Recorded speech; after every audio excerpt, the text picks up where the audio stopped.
Welcome, everybody, to the Carry to College powered by Stay Plugged In. My name is Infernosis, joined here by my great friend Chief. We've got ourselves a lot of young players ready to showcase themselves here today, and it's here in the game of Rainbow Six Siege. And Scott, Stay Plugged In. We're a premier esports recruiting platform for college scholarships, and we're always hosting weekly events. So every single Tuesday, it's the Rocky League Turbo Tuesday. Every Wednesday, it's Valorant Road to Radiant, and every Thursday, it's Smash Bros. Ultimate Thursday. And if weekly events just aren't your flavor, Scott, we also have some lands coming up, and rumor has it you may be at one of them.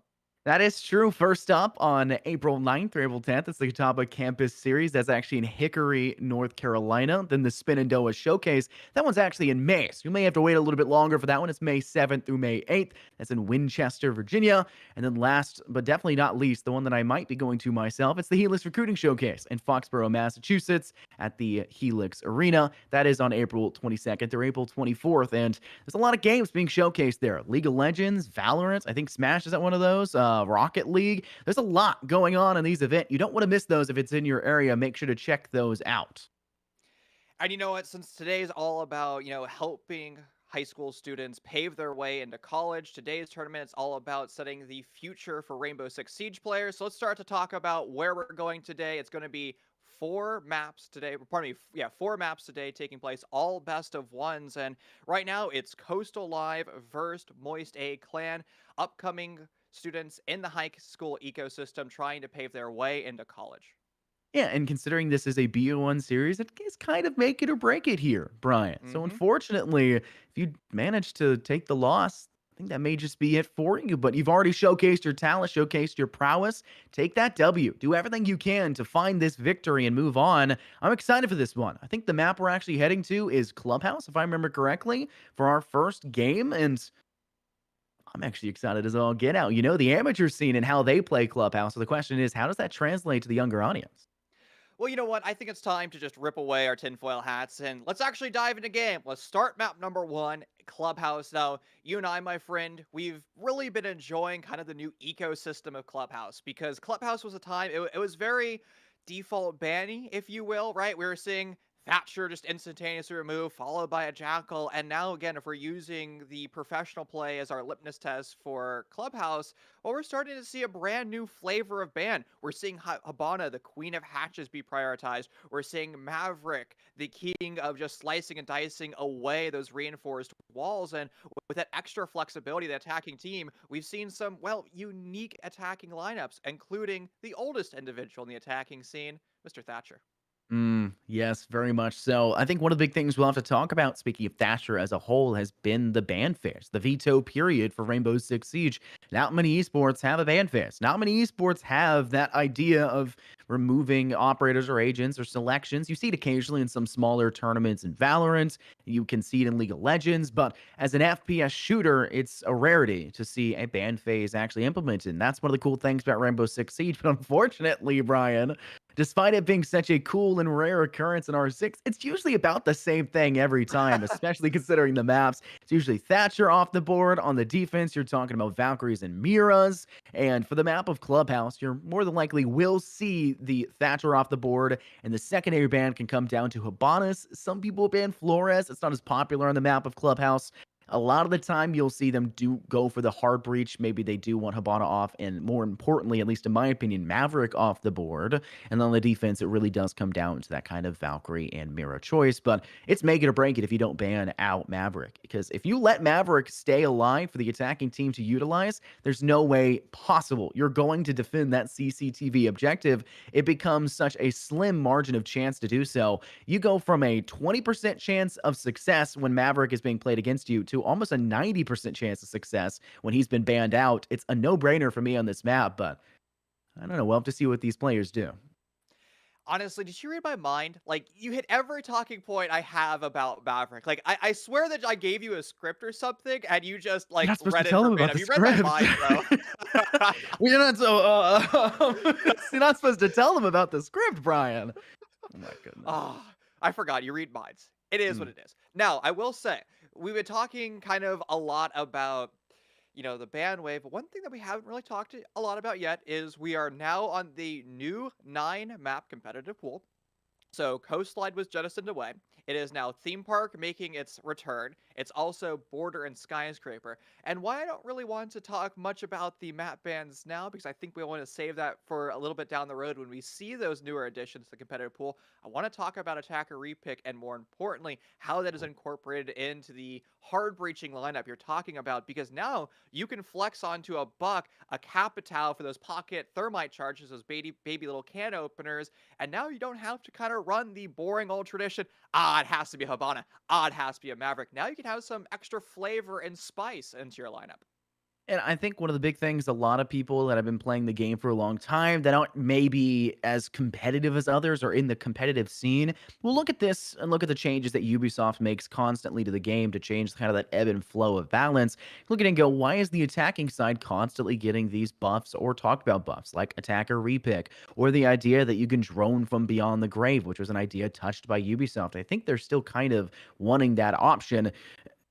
It's because defense is naturally favored in R6. They have the advantage of turtling up. Their utility is typically considered a favored side anyways, because that's usually stronger than a lot of what the attack brings to the table, and everything on the attack has to be organized to perfectly counter or near perfectly counter what the defense is bringing to the table. An attacker repick is the first of probably many changes on a large scale that will really assist that ebb and flow of balance in the game of R6, and you no longer have to kind of wait it out to find what's going to work best. How do we counter specifically what you do? You can bring it because you can change directly to it. You don't like the fact they're bringing a lot of shields? Say they had the original Goyo before he got his Vulcan shields rework. You say, okay, I'm going to bring a Flores if he wasn't banned in the ban phase. That's tons of destructive utility with those Rotero drones. It's not going to be a big deal. Maybe you didn't like your entry choice. You didn't want Iana with a Gemini replicator. I don't know why you wouldn't. I'm going to switch to Ashe instead for the breaching charges. There's so many options for the attacking side to use that attacker repick successfully, and I'm so excited that we've made these changes.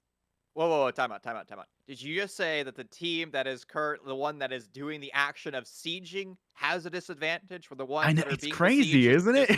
They They just really should wait. change the name. I mean, Wow.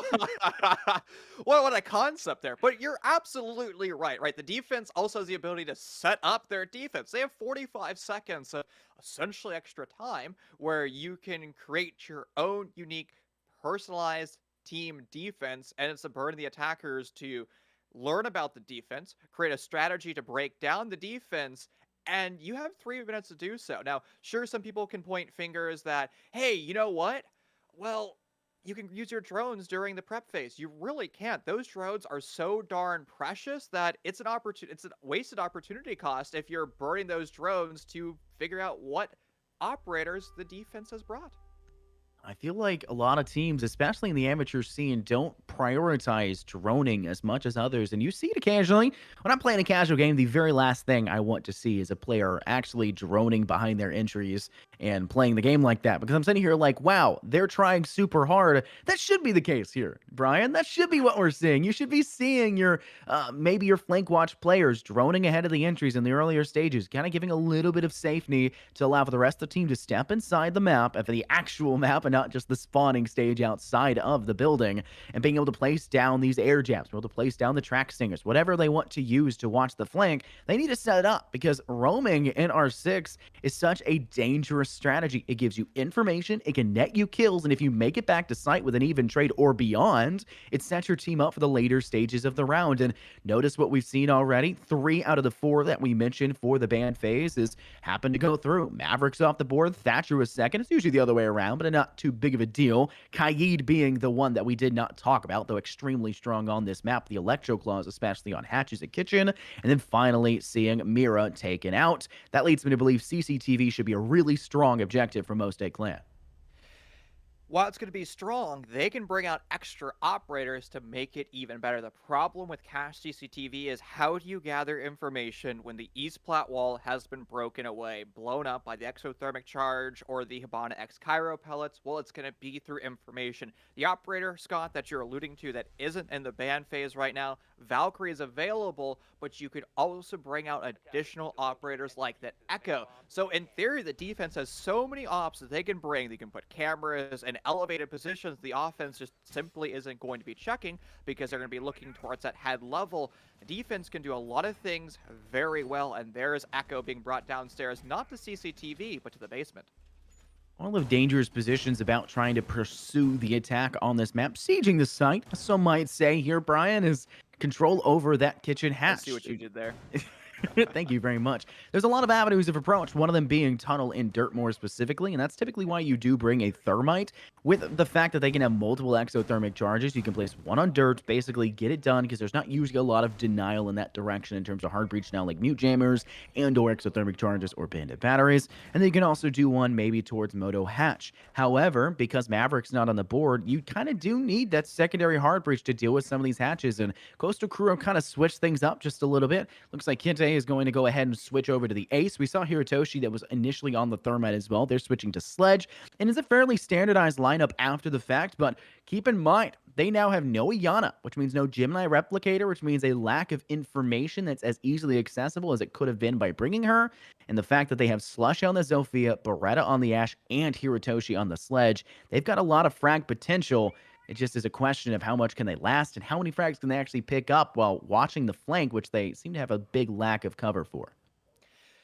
And you know what? I am still fine with the sledge because if you're going for just kind of the pure kitchen execute where you swing the sledgehammer, you force the defense kind of away from their power positions over into armory, well, all of a sudden the attackers, they don't really need to gather information in the traditional sense. What they can do is they can just force those defenders out of their hidey holes, out of their cubbies, and now you can just hold from the hatch above, and the defenders really aren't going to be able to do much other than maybe land that Hail Mary Nitrocell, Hail Mary Impact Grenade, or Smoke Toxic Gas Grenade. There is ways to subsidize a lack of information, but Scott, if you start to bring out a roam, something that you love to talk about, well, that lack of information really starts to become a liability. And you say I love to talk about roaming. There's a reason for that, Brian. It's because it's a good strategy and it's just my favorite. Like, who do you look at the most in a game? One, Smoke. If there's anyone on one side, it's typically a Smoke you're looking at because they have the toxic babes. Their life is arguably the most important at the end of the round. They need to survive and they need to stay the last 30, 45 seconds to send out those toxic babes and relegate back the attacking team from the direction they're approaching from. And yes, it's a very viable strategy and it's a highly important piece of utility. But who you're really looking at is the fraggers, the players that put their name at the top of the leaderboard and show up in the kill feed so I can say their beautiful names 2, 3, 4, 5 times around, even if they happen to get that ace. And that's usually the roamer's job to do so. You'll see a Vigil out on that extended roam, Mozzie's with the Roni on the extended roam. There's so many viable options, especially on Clubhouse, where you can kind of replicate that SSG-styled roam to the extension to the third floor, dictate the map control, and really put the attack on the back burner because they don't have a roam clear, Brian. And if they start to realize that on the defense, then they could punish them really quickly.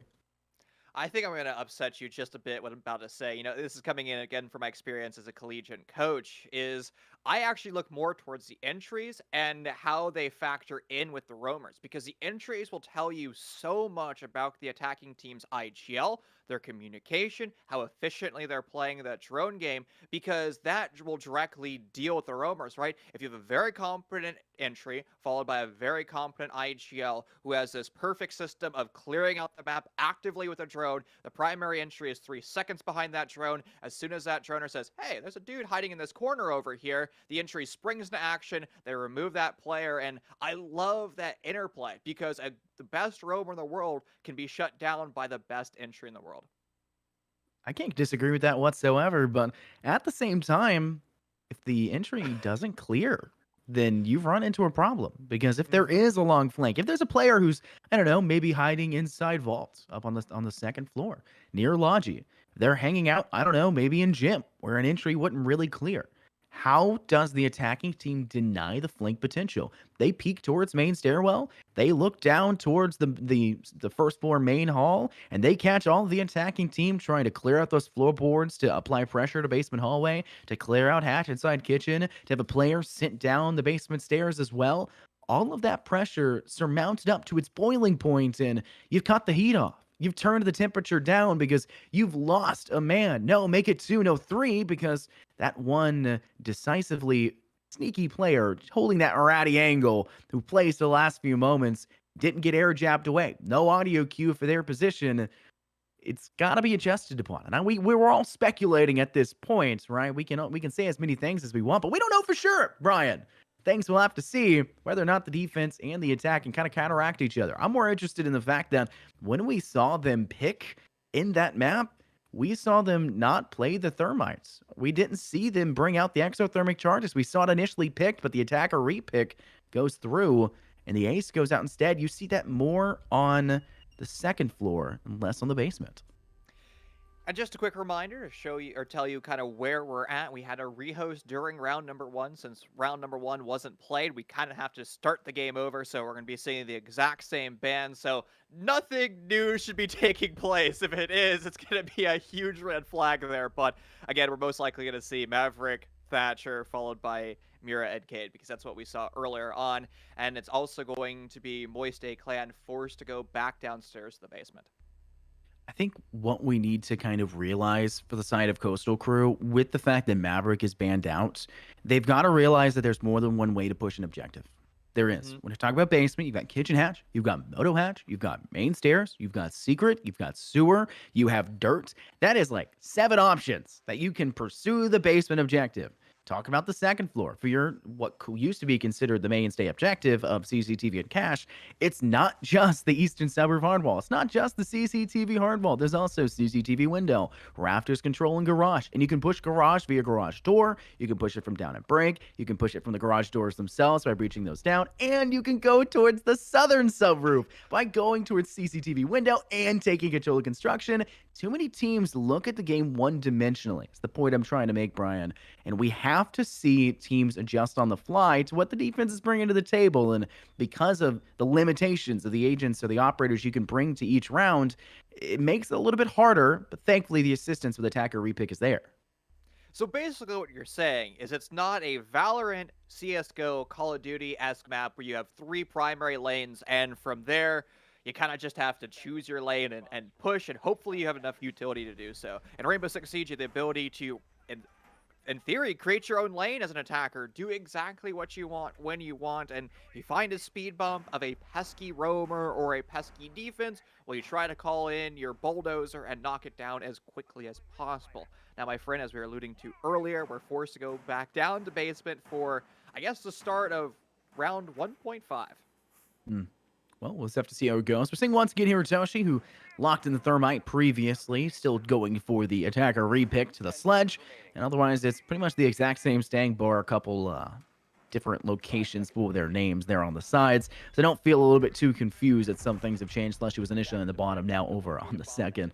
I'm excited for this one. Brian, we finally get to see the action phase go underway. It doesn't seem like a major extension being employed with the most clan defense, and for the majority of the attacker spawn, it looks like they're perusing towards kennels, and that leads me to believe that they're going to play a little bit towards secret. I think the pressure they could apply towards secret and that boiler side of that maintenance blue would be solid enough of a way to keep the most clan defense at bay and kind of shock them. But notice the intel being gathered early by that drone we just saw. They noticed Beach all the way up on the second floor. That could be a huge factor if they're able to shut down that heavily roamed player with the 416C, a very solid rifle in their hands. That could set them up for the later stages of the round.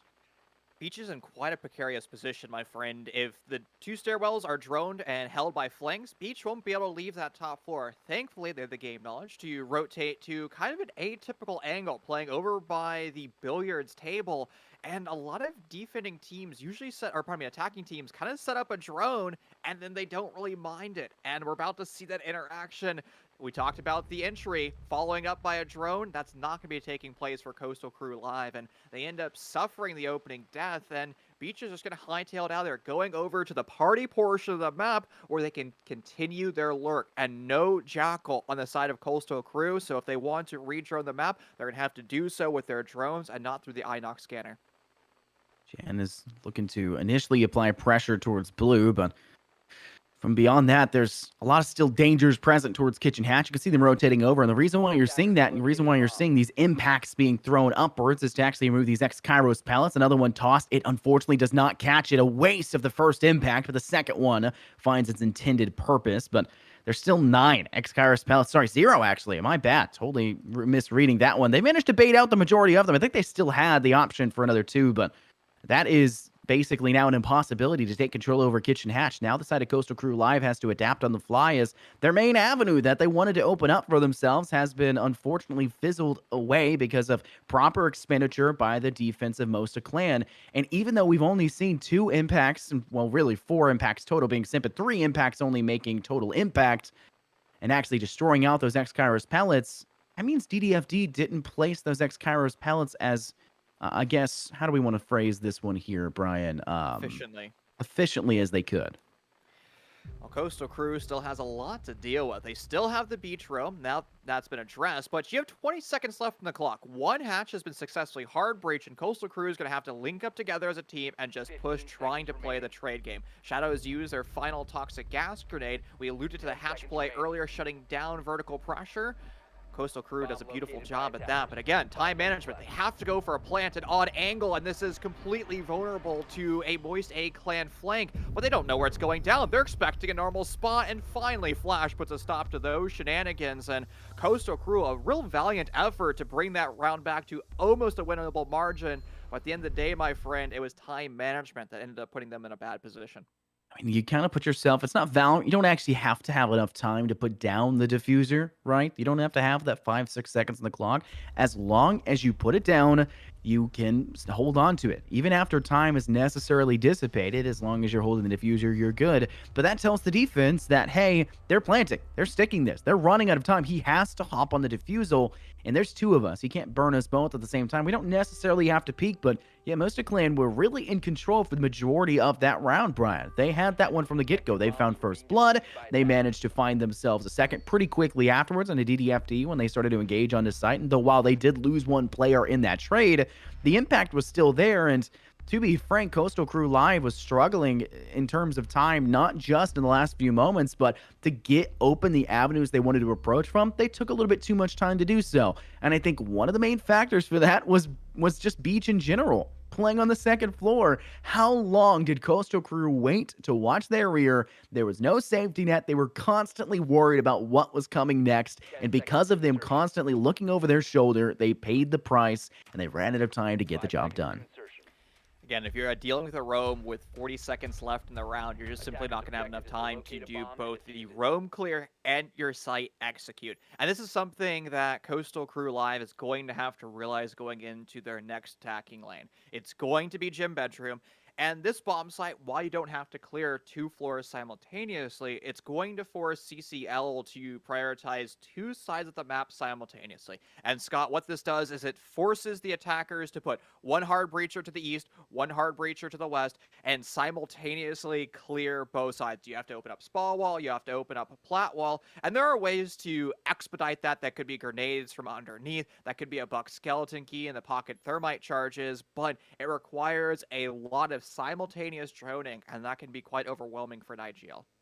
I'm actually liking the patience we're seeing right now from Coastal Crew Live, though. Look at Beretta, who's hanging down over in stocks. I mean, they're ready with an aid if possible. There's 2 in the pocket, and if Beretta can just keep their life alive, wait for their team to drone out on that second floor and ping out where any and all of the players from Mosta Clan will be lying in cash room, there's the possibility of an easy nade kill, a really hefty blow to the side of the defense early.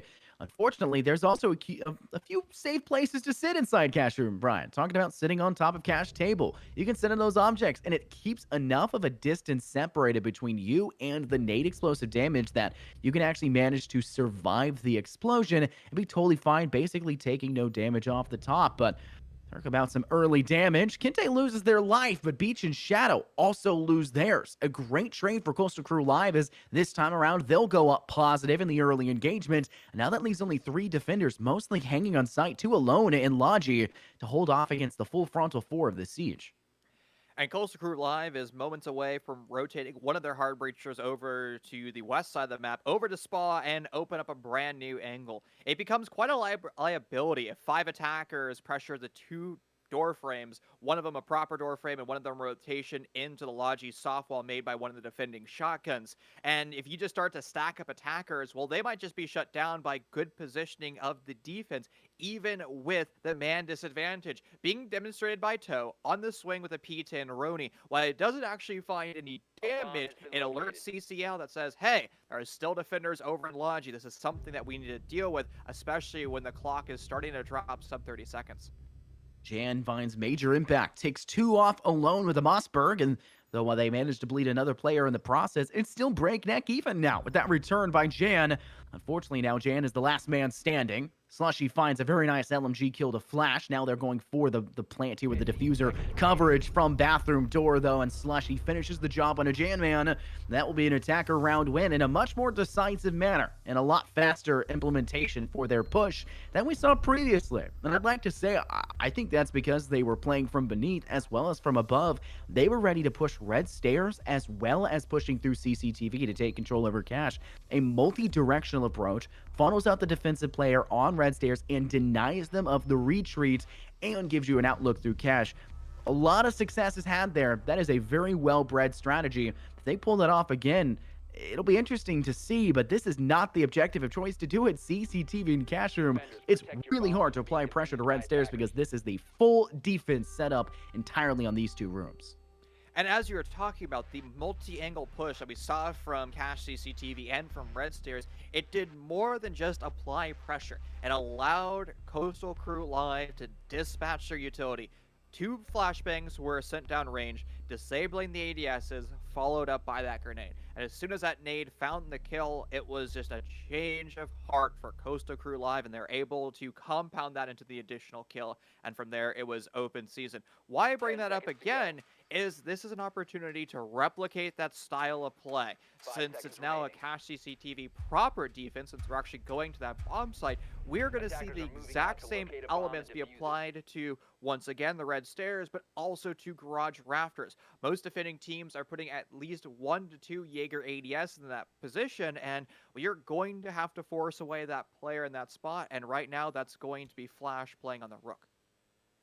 CCTV hardball is one of the most annoying things to kind of pursue as an attacking team, especially with the fact that it's quite easy to bandit trick. And we see Jan Man holding close towards that hard wall with bandit batteries still in the pocket. Me and Reese recently talked about this, and we talked about how difficult it can be, and we had a pretty funny clip about it that's going around on Twitter right now. But from the looks of things, Jan Man is kind of prepping for it initially. There is no Thatcher to really deny that hard breach because of that ban. That makes it even harder for the attacking team to remove out that utility. They have to work from below. They'll use Beretta to do just that lifeline utility, having both a concussive blast and the impact. And they'll send both impacts actually to the floor, making sure to clear out any chance of those bandit batteries going down, but it only clears the floorboards. It doesn't actually clear the batteries that are in the pocket of Jan Man. So if he's feeling spicy, if they still want to push it, despite the floorboards giving them a clean sightline to remove his head, they can still do exactly that and still deny the breach on the CCTV hardwall. You know, that's actually really easy to do, especially when you have each flanking in through bar and you kind of force Coastal Crew Live to make an extraordinary play, just trying to push in through a window. And, well, Coastal Crew Live is now going to drop one of their attackers early on, and Beretta still had the lifeline, the stun portion of the lifeline, which could have been used to burn the ADS, because now Coastal Crew Live is going to find themselves in a predicament once again. How do we get rid of Flash? Well, you can use the attacker flashbangs, and that does some wonder, but the nades haven't yet found their target. There we go. Now Flash is off the board, and brand new control for Coastal Crew Live. They have a brand new avenue into sight, and Moist A Clan is going to have to do something drastic right now to shut down this play. And just because they found a way into the site does not mean they still need to ignore the CCTV hardwall. The control it gives an attacking team is too important, too vital of a position to take control over to just give up on it. So that's why you see DDFD clear out the bandit battery, allowing for their thermite of Hiratoshi still sitting on the outside to go for the exothermic charge breach and open up that CCTV hardwall. Jan Man gets greedy though. They managed to find one, but Kente gets the refrag, and the reason why you see that extension, that greed, so to say, for that kill is because they were already in a bad spot with the CCTV hardwall being opened. It gave Hiratoshi the sightline instead, and unfortunately for Shadow, Slight miscalculation. Hirotoshi's already moved into sight, transitioned aggressively. Kinte from below, Slushy as well. Then Shadow's the only player left standing for Mosta Clan. They'll find one, looking for a second. DBNO Slushy with the Mossberg has to reload the SMG-11 in a close player. The sledge finds the head of Kinte, and that may be all she wrote. Slushy may not have the utility to pick themselves back up. They're DBNO'd. Might just be on its cooldown timer. 23 seconds left. Will they be able to pick themselves back up in time? No, there is no left. And that would be a round win for the defense. Mosta Clan hold on strong and take their second round. What an incredible clutch there. I was almost about to write it off as another win for CCL, especially after that incredible execute into the garage rafters. I really want to highlight how difficult that is to do without the breach opened up on plat wall, because the defense in theory can play the head holes and just shut down the attacking team from pushing up the stairwell, the metal stairwell into rafters. And Coastal Crew Live played together as a roster, and they made sure that they're covering their teammates. Unfortunately, when they got towards the site execute, they got a little bit carried away and they started to make mistakes. Something that we were talking about yesterday. In fact, one of the hardest things to do as an IGL is to say, all right, guys, take a break, take a breather, let's regroup, let's gather information, let's find out where these final defenders are playing, because if you don't, well, you could get clutched on. Heading back to the basement site, this should be able to set Mosta Clan up nicely, but we saw how Coastal Crew still managed to get to the objective despite the difficulties they kind of met early in that round. And I think with the tempo that they've been able to maintain for themselves recently, the speed at which they've been able to set themselves up and actually gain multiple avenues onto site, and the recovery after the initial avenue approach falls short. That is the most important factor right now for Coastal Crew Live. Adapting on the fly, adjusting their strategies and their cohesiveness as the rounds progress, and then being able to, from there, step up and find more than just a couple frags to gain impact. And I think for the side of Coastal Crew Live, their adjustments to bring up the Twitch gives them information as well as the F2. They still have Slushy on the Zofia. Beretta's now on the Ash instead of the Ayana we had seen previously, or the Finka, sorry, that we had seen previously. And they still have a lot of entry potential with no real flank watch. They might just be leaving Kinte there using those drones to watch the flank, but I'll tell you one thing I've loved from the Coastal Crew Live team so far, and I think you would agree with me here, Brian. They drone a lot. They're using the most important piece of utility in the game to quite a high level of effectiveness. I just hope that Beaches found out on the drones. Yellow Ping will confirm that. And now the hunting pack of Coastal Crew Live is about to pinch Beach, and they're about to make a decision. Do you fall deeper into the party portion of the west side of the map, or do you stand their ground? They're going to stand their ground, and Beretta walks on by, a huge miscalculation, and it could be Beach good for an additional one. They definitely do a lot of damage, but they end up dropping their life, and a good roam clear by Coastal Crew. They're still going to now clear out the entire map with so much time in pocket, Scott, that they can essentially do whatever they want with their sledgehammer and remodel as much as possible. Hirotoshi, though, quite low on HP. That could be a dangerous thing, typically considering that a lot of defensive players will just spray through the floorboards, realizing and noting that there is a sledge or a buck in a lot of ways with Skeleton Keys clearing out the floors, and with little to no HP, any real bullet from any SMG or a sidearm should be able to finish the job. There's still two nades. The job's not done. They need that destructive utility to clear out some of the shields that are on this board right now for Mosta Clan. We know that Shadow had one in the pocket as well as Flash. That's at least two that they need to expend away. I believe it's the only two they actually have. None of them being cleared just yet. Hirotoshi tosses an aid from that hallway up above, applying pressure towards Church, and will try to destroy any all utility in that direction. Really just zoning, I think, would be the job to call it. And that's another important factor, to create the safety of a space that you can crawl through, that you can push through, that you can act on as an attacking team to put the defense on the back foot and make them uncomfortable despite the fact it's their objective. So, my friend, there's still one roamer in play. That's Janman by Oil Pit. We've been highlighting the strengths of the Coastal Crew Live drones, and hopefully they spot out that individual, because a flank from behind might be the undoing of Slushy. Because Coastal Crew Live is establishing multi-angle crossfires and trying to pinch the bomb site as much as possible. As Toe is in this gunfight, Slushy breaks it down for free, and now it forces Janman to leave their flank and be more active in the round. We're waiting on the diffuser to go down as the bomb site has been fully compromised. The flank from Janman does bear some fruit, and the planter not yet identified with the red pings. It should be more or less a free kill. The echo drones going to help facilitate that final kill, and Janman, the flanker, not only gets the final kill, but also get the defuse. Talk about the ending of a defensive round when Janman really trying to back up Toe. And the more important fact is, you can bait your teammates. You can. It's not the worst thing in R6 to be a bait. Because at the same time, you lose that fight, even if you don't lose the fight, which is even better, arguably. But if you lose that fight, the information you have now given your team, if you can relay and communicate that effectively, has now assisted them to step above and beyond just that. Because they didn't drone out. They didn't drone out at all. And that was one of the things I talked about at the beginning of the round. Why was it that I compliment Coastal Crew live, and then the next thing you do, there's not much droning? I think once again, they've fallen victim to the sixth man on the field, Father Time. They got victimized by the ticking clock in the background. They fell short, and once again, were too slow to act in the same decisive manner that they like to do in the previous objectives. Thankfully, they can't play that one again. It's round 5. We're heading to the Master Benjamin Gym site. Coastal Crew Live did a much better job on this one, even taking this one quite effectively. But honestly, I still think there's a great chance for Mosta Clan to step up because they have started to look solid on their defensive approaches, and they are playing straight the last few seconds.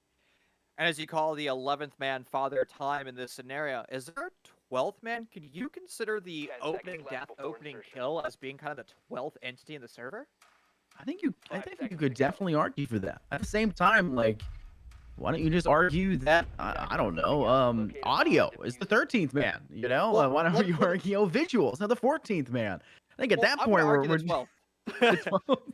Because hear me out. So we've had 4 opening deaths since we're now going into round 5. 3 of the opening deaths have been Beretta, and those are the 3 rounds that Coastal Crew Live has lost. Shadow is the only player of Mosta Clan to be able to suffer the opening death. That was back in round 2, the last time that we saw Gem Bedroom.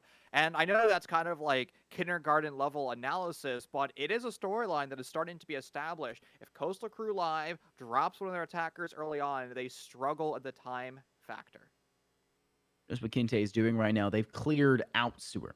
Place you talked about previously, oil pit, as some people call it. I think that's probably the more accurate call out for it. And you drone it out. What? I'm team oil pit. Your team oil pit? It's basically the same thing. Yeah, I don't think either call out's really wrong.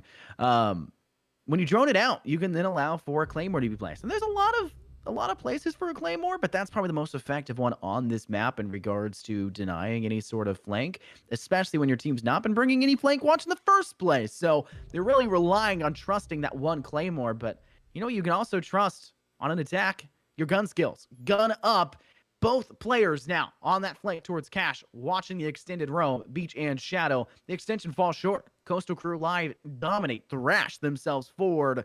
And now it's kind of the death woe. So the Mosta Clan side to kind of try to swing themselves back in favor. Curry the side to take the advantage. But with 2 players already off the board, the 416C Beach and the 9mm holding Shadow, that's 2 hefty guns that are going to start to hurt since you've lost them this early.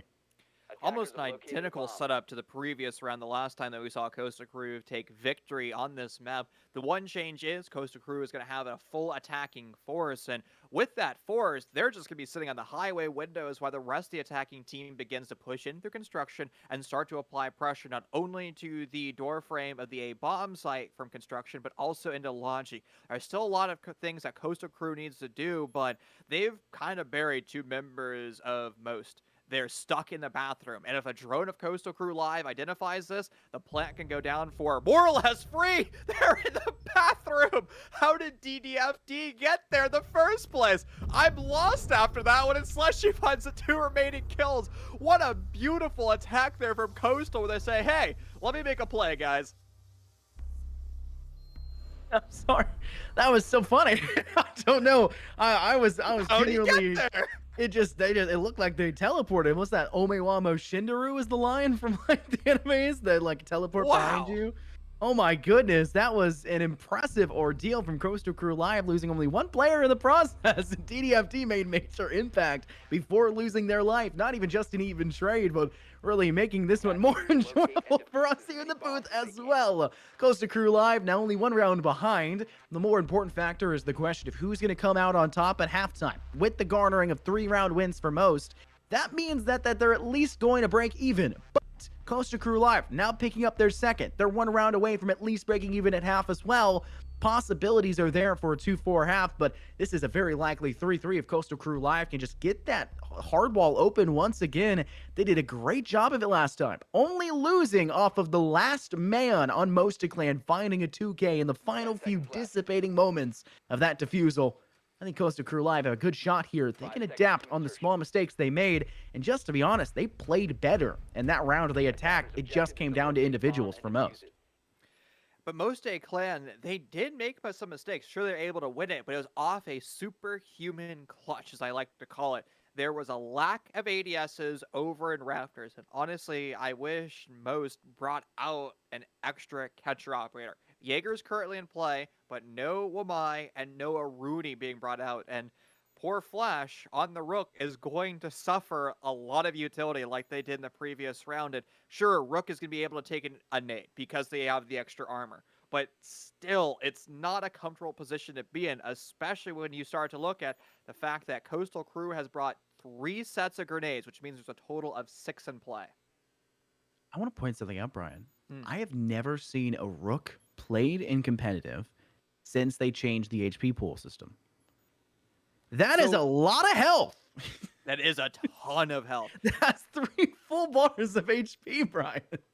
And technically, they didn't change anything, right? They just gave a number Visual value update. to something. Yeah, it's just a visual update. And Rook is a great operator, especially in the nade meta, because he's the only operator that can guarantee that you survive the grenade. And I was just looking over this like, how is there so much health?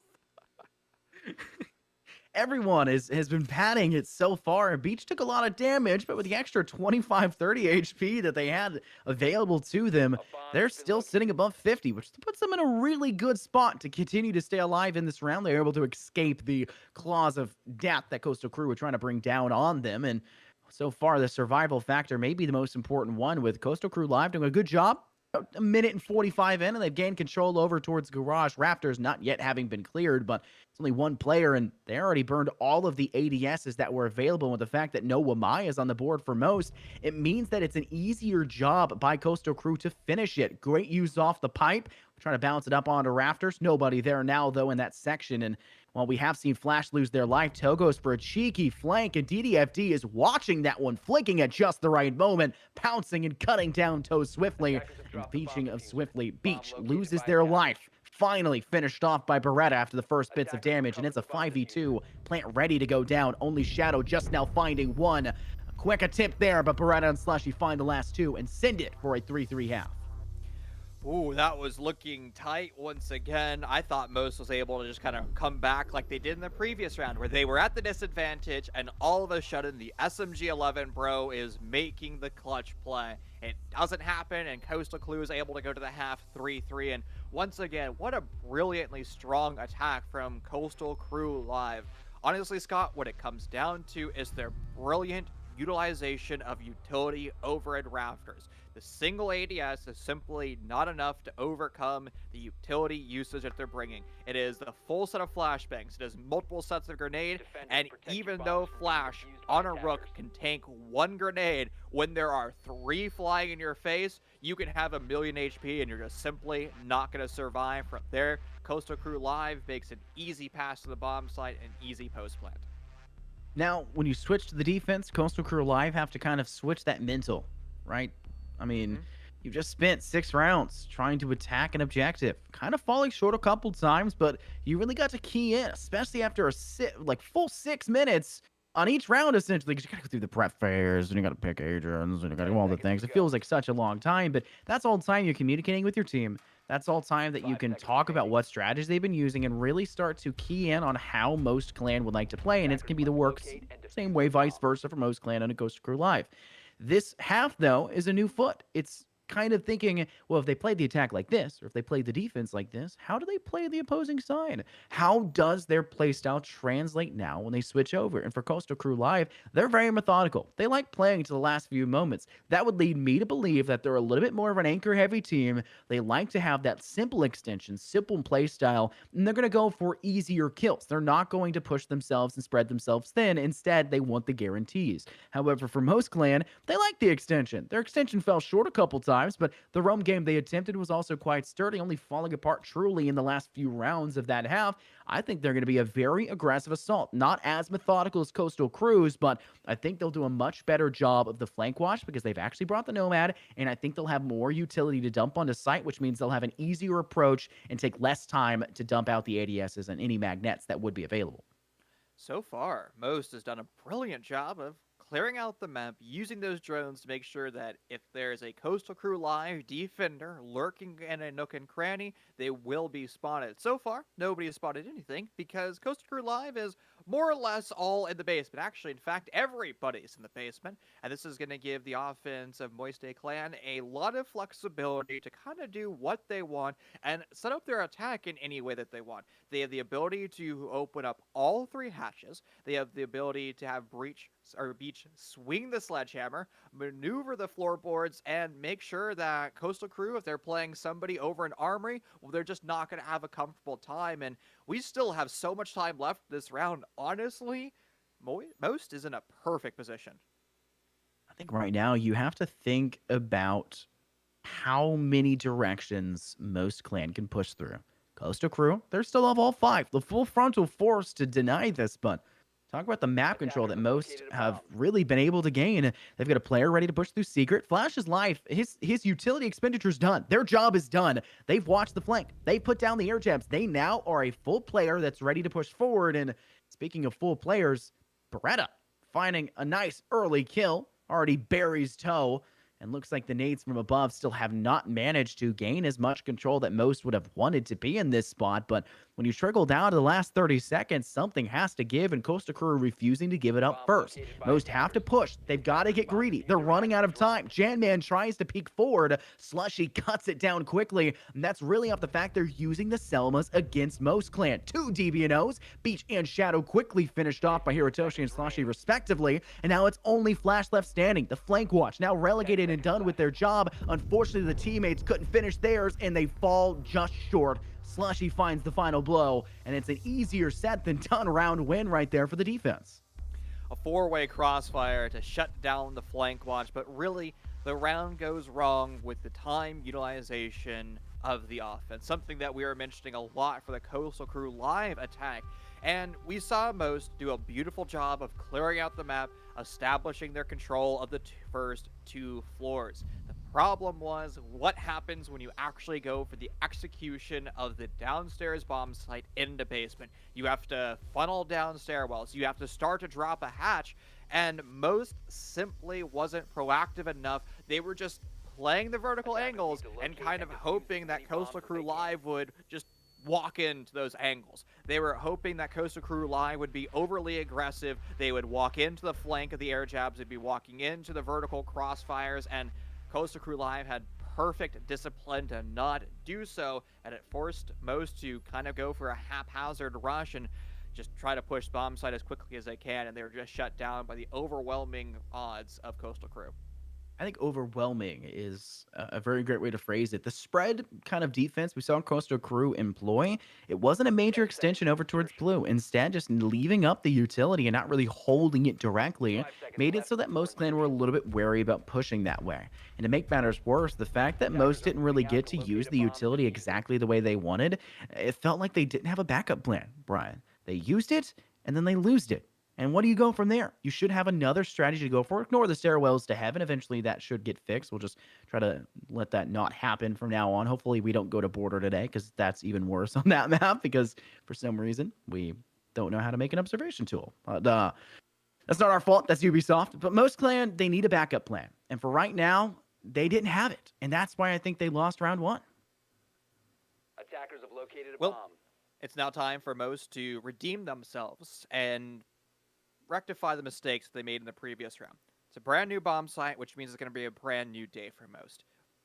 And just like in the previous attack, Scott, they look pretty decent. They're in a good position. They've already established a lot of control, and in fact, they're starting to use the lifelines in from lounge to open up the plat wall. So bandit battery is now removed, the exothermic charge is now detonated, and Mosta Clan, they can go pretty much wherever they want. They want to start to push up the red stairs, where you have to burn an ADS to be able to do so, but that's not the play, Toe. You have to wait for your teammates to be pushing with you, and did Toe just try to walk down the blue stairs? Maybe? This is a really deep room, though, from Coastal Crew Live. To have DDFD all the way down to the basement, it's not the strangest thing, but talk about what we saw from Coastal Crew Live. They watched Oil Pit. They watched that sewer stairwell. They watched the stairs that led up to the garage.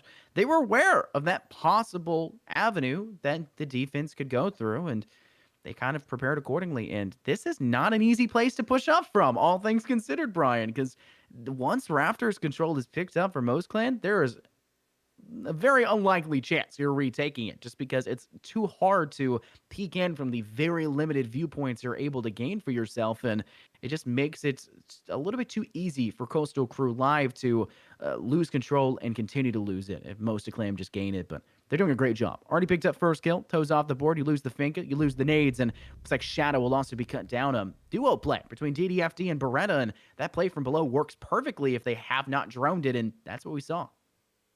So many ADSs, so many one-by pancakes and bomb has been rafters. located. Most of Clan won't be able to push that position. They're gonna have to go direct into sight, and with a lot of time, not a lot of time left on the clock, and the attacking team kind of spread out to two different Attackers pinch dropping points. They're to gonna the have to swing simultaneously to break down those crossfires. To the credit of Most of Clan, they do certainly swing together as a team. You see 3 simultaneous trades, but it's CCL once again with their overwhelming odds, just keeping wraps of their bomb site and preventing any type of insertion whatsoever. The big thing about Coastal Crew. I'm not combining the teams right now. We're not making a merger. Coastal Crew Live, I think the big thing about them is their defense looks amazing right now. They're not giving up any angle, even when you start to think there may be a game of push and pull, which is a lot of what Valorant does come down to. It's more over just the pull from the defense. They're really baiting Most Clan into their lines of sight. They're saying, hey, yeah, you know I'm here in Rafters. You don't have the option to get through me because I already took out one of your players with nades. Your other nade player is a little bit too far away. There's no real chance for you to expend me. You have to gun up on me and run me down. Guess what? When you do that, though, I got a player watching the angle. It's a bait and a switch. They're giving a little bit, they give a bit of yard, and they take a mile. And that's the thing right now for Coastal Crew Live. They look really, really solid. And it's just a beautiful play by them. And most of Clan are playing into their hands. And they've got to change things up because the more you play into Coastal Crew's Live's hands, the more likely you are to get sent out of this map. And we're run round away from match point now with 10 Coastal seconds Crew to hitting go. 5. And again, in theory, this is going to be the best opportunity left. for most of Clan to find victory. This is the tertiary bomb site, and Attackers are moving you know, out if to we go locate with a the bomb and old defuse it. adage of Rainbow Six Siege, a tertiary bomb site statistically tends to be one of the worst sites. However, with the new changes at CCTV, which Coastal Crew Live won with ease, now that we're going over to Gem Bedroom, in theory, this should be an even stronger site for CCL as the stairways to heaven, as you call them, have reemerged. Well, maybe this is truly the 13th man in the field, Brian. No, that's just a zombie's new gadget. Yeah, that actually, Attackers that's have located a bomb. that's not inaccurate. Yeah, That's she funny. does make giant brick walls, and Yep. Not it. That's not it, Chief. That's really unfortunate. Still, 5-on-5. A minute has truly passed. About 50 seconds, if you want to be a bit more specific. And there hasn't really been gaining a lot of control over the map. They have opened up Jacuzzi Wall, as well as the CCTV soft wall that was left undone.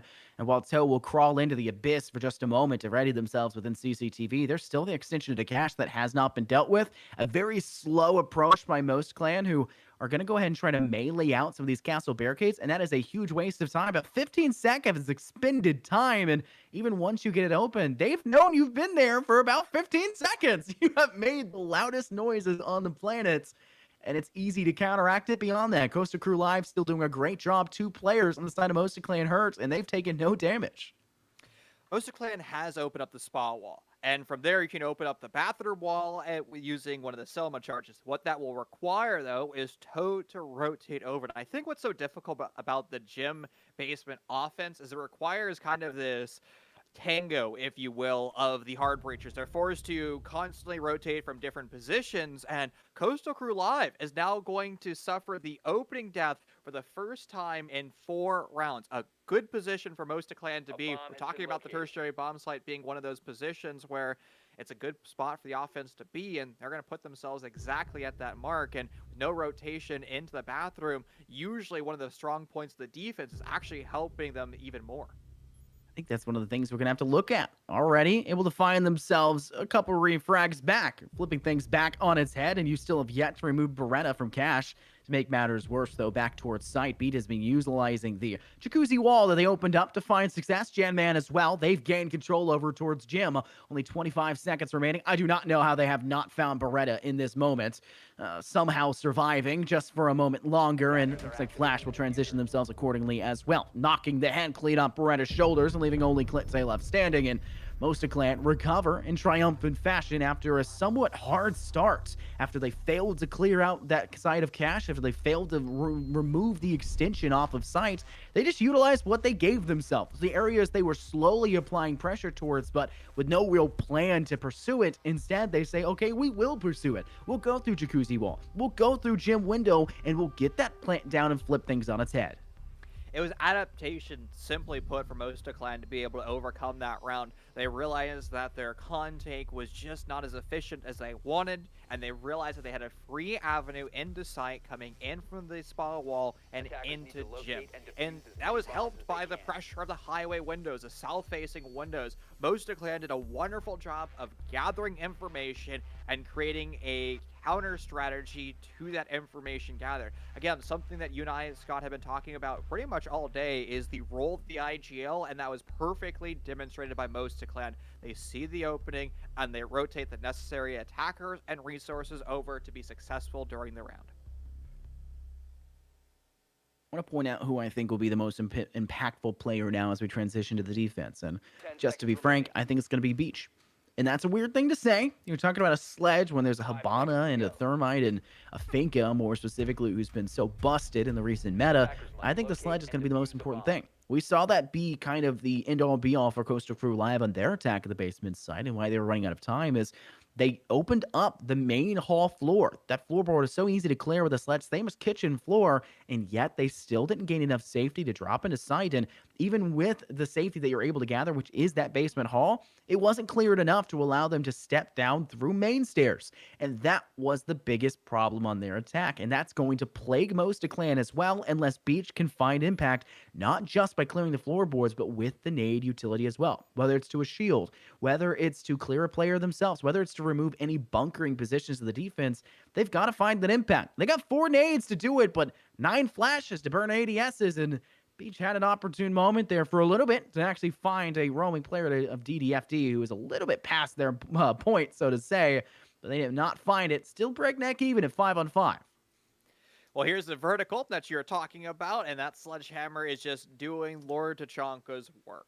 Just slicing and dicing away that vertical, and Coastal is going to have to be very cautious where they put their defenders, rotating away from that sledgehammer. Sure, you do have the deployable shield still in play in the hallway between the 2 bomb sites, but with the flashbangs already in hand and soon to be a grenade, that fixed position, the fighting apex position, I like to call it for Coastal Crew, that's not going to be long for this world, and the good positions that they once had won't quite be there. Unfortunately, though, nades are supposed to go towards the shield. It's bounced off now the rafters twice, missing its mark, and that shield may actually exist. Again, you do have multiple sets of grenades, but it is very important to be efficient with that precious bits of utility. Oh no, and the Toxic Babe is sent, funneling Beach back to the team. And unfortunately for Coastal Crew Live, while they were kind of all looking that direction, they managed to lose a player. Unfortunately, Beretta off the board. A little bit of damage tag to Beach, but that's not an even trade. Now you're a man down and at the disadvantage. And notice what Flash is doing once again here on the attack, perusing from a different direction, applying pressure from more than one way. Is trying to get some tag damage off towards Church, only gets a damage taken to them instead.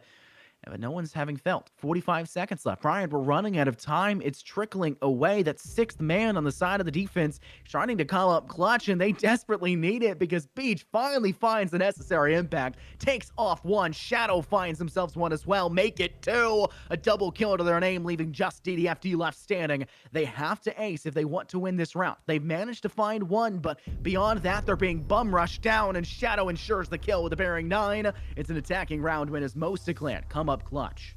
What is up with Abadas today? They're just Greedy. eating their G Fuel and they're running at people. Oh my goodness, they just got the energy. It's so early in the morning right now, right? I mean, that's actually like 2 p.m. for me, but I'm sure it's early for you. You live over on the West Coast, so. I mean, there's 2 minutes left in the morning. Oh, pardon me, 1 minute now left in the morning. So you can make that joke for 1 more minute, my friend. But There we go. I guess it's just the nanobots flooding in through Mosta Clan, just flying in. Hey, look, we're winning our gunfights. Why not just continue to capitalize? Now, maybe that could be a problem in the long run because we have seen attacking teams get a little bit carried away. And who put an Astra wall in my Rainbow Six Siege? I'm not sure. The Cosmic Divide is definitely causing a lot of problems visually. Thankfully, it doesn't actually, cut down audio like it does in Valorant, but still quite annoying. I love how you still don't know the Valorant utility names. You just say Astro. Oh, there it is. Cosmic Divide. My apologies. Again, I play proper FPSs like CS:GO and Rainbow. Just saying. You're bad at both of them, but I will say I also play Rocket League properly too. I've been carried to champ by only going for demos. oh Like my I said, goodness. I play it like an FPS, man. You have your type of game. That's what we're seeing right here. It just fits that destructive personality you have, Brian. That's what it comes down to. I think it's quite funny though. It's essentially kind of is the Cosmic Divide of Astro, because the Cosmic Divide of Valorant, it blocks sight lines, and it also kind of muffles the audio. The audio bugs in R6 currently anyways do that anyway. So it's the full picture. We've got everything set up. We've now created a T1 esport. That was brilliant. What are we gonna call our esport though? Maybe Rain don't Six Siege, maybe something like that. I don't know. Well, we're gonna have to workshop. Yeah, that. we'll mesh it gonna out. have- We're gonna have to come up with a better name for that. Fortunately, though, Mosta Clan, they don't need a better name when their attack is just so darn good. They've already opened the plot wall. They pushed in through stock. They use the lifeline impact grenades to remove the utility from the wall. And they've also been able to not exothermic, they've been also to Selma charge their way in through garage. A lot of good positions, but don't look now. One of the two hard breachers, the Thermomite, they're dead. Why'd you say it like that? Nade sent over the top. The magnets and ADSs have, thankfully for the side of Mosta Clan, been expended, and eventually they'll be able to pounce on a Berettos holding in Raptors, finding Impact. Beach, there's no way you're going to be allowed to get away with this. Thankfully for the side of Coastal Crew Live, they only bleed one, but it was a very impactful one. They lose out Kente, a player that has a ridiculously strong weapon that they need to keep up. The 416C, one of the longest range weaponry they have, and now the only long-range weaponry they had on their side with the death of Beretta just before. It's an even 3-on-3, though, but from the looks of things, Mosta Clan are still looking to peruse the available options from down on the first floor, with Shadow's working from Rafters, Toes working from within Lounge themselves, and maybe trying to go up red stairs. They'll face the fighting force of Slushy first, though, and they'll have to eat the SMG-11 fire, trying to pick themselves back up with the Adrenal Surge, assisting their teammates one last time before dying quickly after. Flash finds a nice shot, refragging back Slushy. Shadow's peeking towards the side of Cash Room, taking a lick of damage in the process, but no decisive blow just yet. DDFD goes for the Nitro from below, finding huge kills, and it Deviant Flash! An easiest round win off the back of a Nitro from below, and it's from beyond the grave that Mosta Clan have to watch the fact that the defuse goes through, quite simply. CCL now to match point, my friend, and I was about to say this might be the first round where we see the team that suffers the opening death able to actually win the round, but Mosta Clan while they suffer or they lose the opening death, they put themselves in a bad position, they just start to crawl their way back to a winnable margin. The 2v2 post plant was looking perfectly. The problem was when they entered into that post plant, my friend, they didn't vacate the premises of the diffuser. It's very important that you play a long range lines of sight to that diffuser to essentially make sure that Coastal Crew Live doesn't ever reach the diffuser. And Mosta, too close to the diffuser, end up getting DBNO'd by Nitro Cells from below. A critical mistake, and it's going to put Mosta Clan on match point. A single elimination BO1 tournament, it's critical if Mosta Clan wants to continue to move on in our C2C tournament, that they find a victory here. It's kind of like, here's how I'll phrase it. Most of Clan are looking down the bullet end of a barrel. And that's not just for the fact that Coastal Crew Live have been gunning them down the entire time, as we are now 11 rounds into this, going into the 12th, but because they're sitting at match point, it is make it or break it for them. They either have to pull off the Neo and dodge and be the one, or unfortunately bite the bullet quite quickly and have Coastal Crew carry on and take this one in a 7-5 fashion. And just to be frank, this is a really strong defensive round for them as they're heading down to the basement. But we saw most of Clan push this before. It wasn't bad. They found some successes, but the biggest problem was the factor of those nades in the hand at beach that didn't find the impact on the shield play that Coastal Crew Live are bringing to the table. However, their funnel in and their tunnel visioning towards main stairs and their attempted defensive prowess in that direction did cause a couple complications for the side of Coastal Crew Live, and there's obviously one here with DDFD going prone. I thought for sure Beach would fall, but they get a quick flick downwards and find the opening frag. That was incredible. I'm in the same ballpark as you, my friend. I just assumed that Coastal Crew Live just got a free opening death, and well, if that shows anything, the team that gets the opening death has been the team to win across the past 11 rounds, and well, if that storyline is true, we're going to see overtime and we're going to see round 13. Unless Coastal Crew Live is able to do something that they haven't been able to do all season or all series long. And ladies and gentlemen, please don't drive your drones into Aruni gates. I'll say it. That's such a casual thing. We do that in casual. I'm a casual gamer in R6, just in case you guys don't know. I play the game casually because I'm not as much competitively. I cast it competitively, and I love the competitive environment. I'm just bad. We do that in casual because nobody drones in casual. Because why would you waste your drone in a mode that you don't use it? In competitive, in this, you're using the drone. It's the single most important piece of utility. It's impossible to state how vital it is to your success, and you just drove it straight into a Syria gate to essentially lose it quite instantaneously. It's not the right idea. Wow. Beach so close to finding somebody around B number one, the box number one, and bad trigger discipline doesn't end up landing that kill. And one of the things that, again, you coming from Valorant, you know how important trigger discipline is to help find those kills. But most of Clan still in a very solid position. Again, they were trying to leverage their positioning of the opening kill. But things may be starting to go sideways once again with Toe's TK in the middle of that round. And, well, the execution of most of Clan starting to stall out. The Selma charge is detonating on the triple wall of Church, and it's going to be Jam pushing into an odder angle, but it's now just Beach, and a 1v2 in through Dirt Tunnel, and 30 seconds to play with all drones still in pocket, but the diffuser on the other side of the map. This is the top fragger now for the Most of Clan side. Unfortunately, Kinte kind of overextends, somehow living with a fraction of their HP. About 2 total to their name. Beach going to try and transition over towards utility. Looking to the back of Church, one player in Moto, one player holding quarter, and Kinte survives the initial fight to thrive in the second, finding the headshot kill with the 416C, and sends the defense of Coastal Live straight to the next map. They'll take it all in a 7-5 fashion. Extremely close game, Brian. To a degree that we cannot undervalue just how good of a game we just happen to watch here in our Carry to College series. Well, it's Carry to College series, but carried to Slushy. 17 kills to their name. CCL, a Coastal Crew Live, really had a lot of help from one of their primary entries, a superstar player making very impactful plays. But what I have to say is round 12 was the only round where the team that suffers the opening death is able to win the round. It was 11 rounds in a row where the team that finds the first kill is the team that ends up winning that round. And I really have to admire CCL for overcoming those odds when it probably matters the most. On match point, Well done to them. They're going to be moving on to the next round, my friend. Yes, and this was actually our round two game that was already ready to go. There was only one game in that first round that was available, and that one should be getting done and finished pretty quickly, and then we'll be able to jump on to the next one as well. Maybe another round two game. I don't know for sure just yet, but we'll talk more about it when we know for certain what game we're going to. So make sure to stay tuned. There's plenty more R6 action available tonight. We'll have to see who ultimately takes the W here in the Curated College Series here, sponsored by Spin. Stay tuned for more R6 action.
Welcome back, everybody, to Carry to College. It's powered by Spin. My name's Infernosis once again, brought to you also with my great friend here, Chief.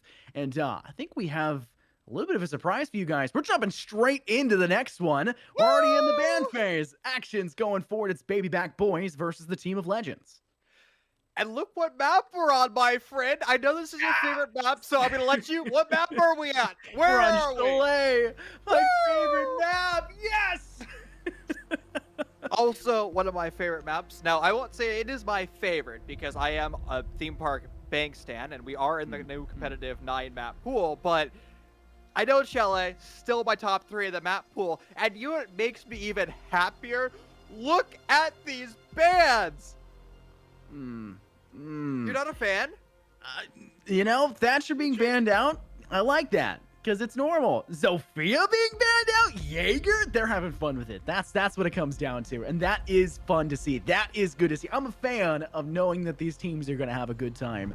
Unfortunately, only one of the teams had a bit of the trolly veto bans, as we like to say sometimes, but still, I still think it's going to be a very fun time. Who was it that banned? Was it Legends that banned in the middle too? Oh, no, it was Baby Back. That just did Was that. it Baby Bang? All right. That Yeah. that matches their name. That matches their name. They're having fun with it. And if these names in the lobby, especially on the side of Baby Back, you're unfamiliar with them, they're pretty much ELO warriors and T3 ranked as well Attackers need to as locate the and tournament defuse circuit. bombs. I think that's fair to say. I mean, you have some very standout names, I mean, including Tabled themselves. Tabled, Nyx, Not Rust, Nightmares, Centrix. For the side of Legends, you've got Young Bubs, AS Luna, which is my favorite hand cannon currently in Destiny 2, G-Man, Avner, and Attack Polar. Ooh, should be fun. Again, I'm excited to see what's going to happen because I really want to analyze this, if you will, about the Zofia Jaeger bound. And I know right now you're kind of like 10 rolling seconds in remaining. your seat right now. You're frustrated with it, but let's be 110% 5 honest. seconds left. The LMGE is the new menace to society, and a lot of teams, both Attackers in are moving ranked out to and locate in a the bomb and competitive defuse ecosystem, are high-key crutching on the Zo LMG. Yeah, I can't disagree with that whatsoever. If it's not the Zofia LMG, it's a Finka LMG. There is a million possibilities for these weapons to just peruse their way on, and it took one bullet by Not Russ to take out Attack Polar. One single shot to do it. I was looking at it saying, I was about to mention, there's 100 rounds in that mag, in that clip. 100 rounds, and they have 201 extra in the back pocket. It's strange they have that extra one bullet, but apparently they only need one bullet. That one bullet pays dividends. Now they essentially have 3 full reloads of that LMG to continue to pound the hurt down on the Legend side, and losing your Melusi this early spells disaster for the rest of your game.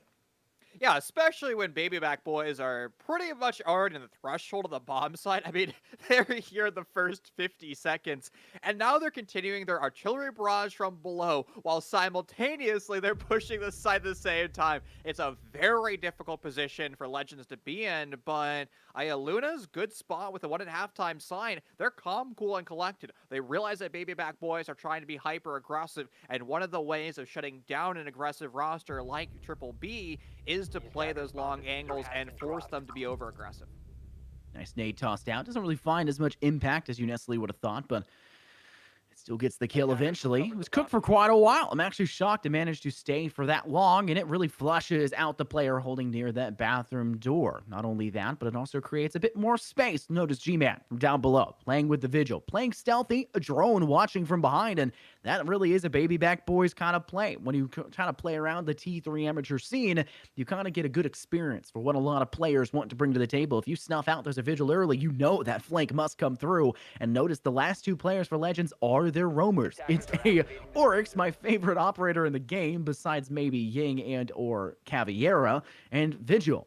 It's a very heavily roam present lineup, and they only made it back to site after the whole team dies. Notrox finding one, Centrix finding the last, and an easy cleanup for the last 2, and we'll see an attacking round win. I think that's the hallmark of what Triple B is going to be using all series long. It is going to be the full send aggressive play. And when you have this level of comp experience on Baby Back Boys, they are going to do what they do well. They're going to just take heads-up gunfights, and they are going to pressure the bomb site.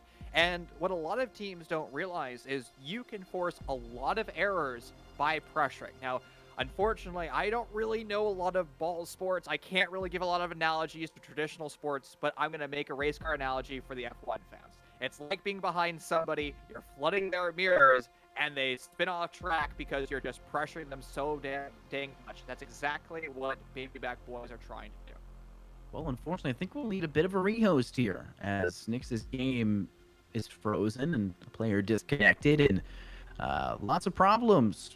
It's just a normal Ubisoft thing here for Rainbow Six Siege. These problems occur. Thankfully, they get buffed out eventually, though unfortunately, it seems to be 6 months later. We'll have to see how necessarily that rehost goes down. It should be pretty fast, though. Let's talk about Chalet and the many difficulties that comes with it. First is mezzanine control for the defensive side. Whether you're playing in on the Master Benjamin office site, which you have a very interesting statistic, I'll let you go ahead and say that real fast about the defense on that objective. 28% defending win rate for Master. In professional plays, again, 6 invitational, so maybe a smaller sample size, but it is still a unique stat. It's the worst bomb site if you factor in anything over 20 plays. Yeah, it's crazy to think about the fact that that objective, which is kind of the mainstay objective of most teams, especially in the amateur scene, they almost religiously play it, right? It's crazy to think that, but no. So that objective obviously not working out. You really see Kitchen come into play as well. That's a difficult place to go through. Mezzanine is not as big of a importance in regards to that one, but Bar is quite a heavily important place for Mezzanine. You have to get rid of that Library Hall player. You have to deal with Ego Window Peak. When you talk about the basement, roaming players on that second floor with Mezzanine can be quite deadly if they like to play from within Library, and that's not being cleared up by the attacking team, which is rare, but a definite possibility to say the least. There's a lot available for the defense to maintain control over, and it all starts really and truly from Fireplace, as that's a major contender for control on this map. You know, the more and more that we watch downstairs in the basement, the more and more I start to enjoy that bomb site, because when we first came to Chalet, when it was reincorporated back into the competitive map pool, teams were just so linear and boring with it. But now we're starting to see new flavors of sometimes you push in through the exterior wall, sometimes you push in through the big part of the basement. I mean, there's so many things that we can do. We actually saw that yesterday at our CR6 broadcast, didn't we? Where we were saying sometimes the attackers go purely snowmobile, sometimes big garage. Honestly, downstairs in the basement, kind of, it's really Chalet is their oyster. Yeah, I feel like I mentioned this yesterday as well when talking about us doing CR6. I feel like when Chalet first came out, if you played the basement objective, or you even mentioned as a caster that the basement objective was good, you'd be Got fired. lambasted by chat. Everyone would rip you apart. I would get added on Twitter like, "What are you talking about? You have no idea what you're saying." Yeah, shows you, guy with 20 followers. All right, like I know what I'm talking about. The basement site is fun. It is really easy to hold on to as a defensive team. It feels like it wouldn't be because there's so many points of pressure that are applicable for an attacking team to pursue on, but they're not solid. They're kind of weak. You're saying, well, we have 5 routes, but none of them are sturdy. None of them are concrete. They're kind of give and takes, and you kind of give up too much, more than you typically take. And it comes truly down to a game of gunfighting, and the defense has the advantage there. They may have weaker weapons, but they have shields to hide behind. They have the element of surprise. They know you're going to come from this one breached wall. They know you're going to come from this one door. All they got to do is wait for you to step up and swing it for the insta-kill. Alrighty, so since we're on this conversation, what do you think is the best bomb site in the entire 7-map competitive pool before we saw the new Ooh. maps added? Are you saying my favorite or the best one? Give me both. Okay, my favorite is Kitchen Dining at Villa. I think you've known that one. Yep. Just so reminiscent. It's nostalgia. You always see pulses, you see castles, cab cans. It's just the old style year 1, year 2. That's why it's my favorites.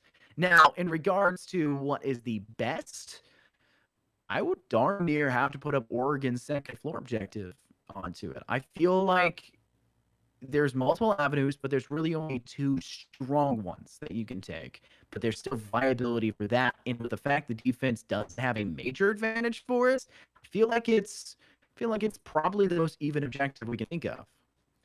So going to, again, the 6 Invitational, actually 3 of the bomb sites on Oregon were attacker sided, 46% win rate for dorms upstairs, a 44% win rate for kitchen, and a 42% win rate for dining. The only bomb site that had a positive defending win rate was basement with a 63% defending win rate, the second highest in the entire 7 competitive map pool, and the highest going to a 65% defending win rate over into Church Arsenal. Now, I will answer my own question. My favorite bomb site is Bar Bar, though, on Clubhouse. Ooh, yes.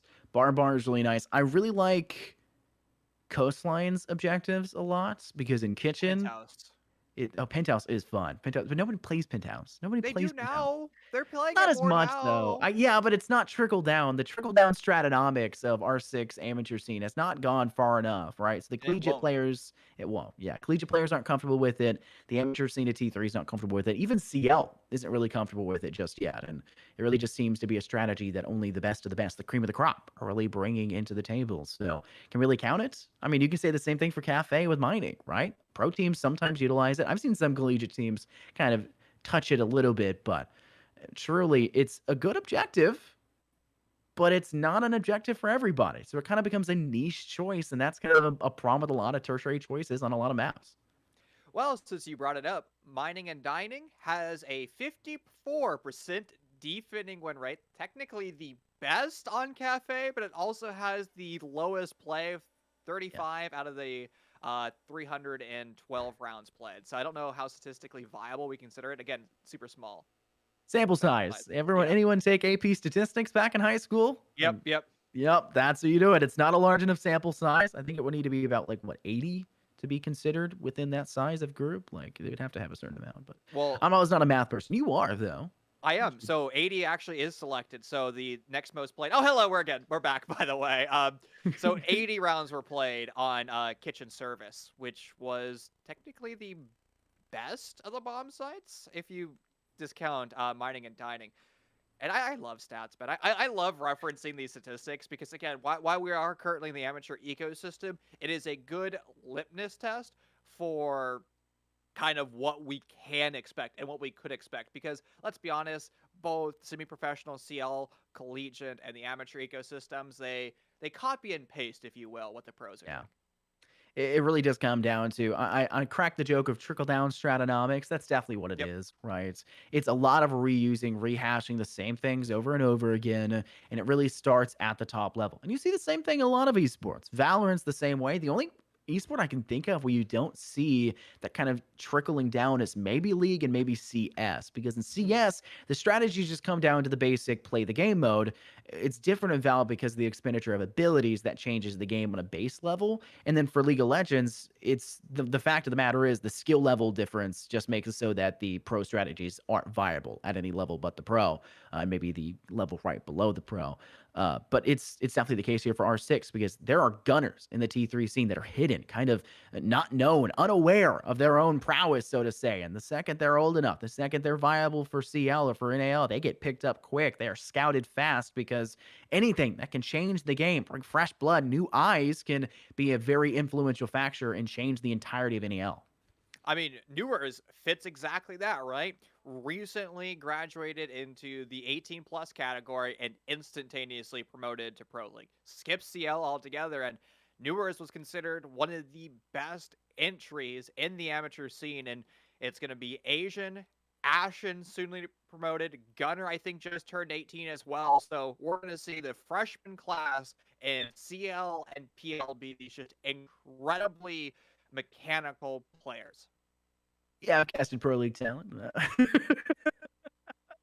One I X mean, cast and newer is actually more than one X, but yeah, so many yeah. times I can't keep track. It's super nice though to see these players get the recognition they deserve. And, it's really just off of, like I said, fresh eyes, new looks, and unfortunately for a lot of strategies in R6, that's not the case. It's a lot of the same old, like we've been mentioning it.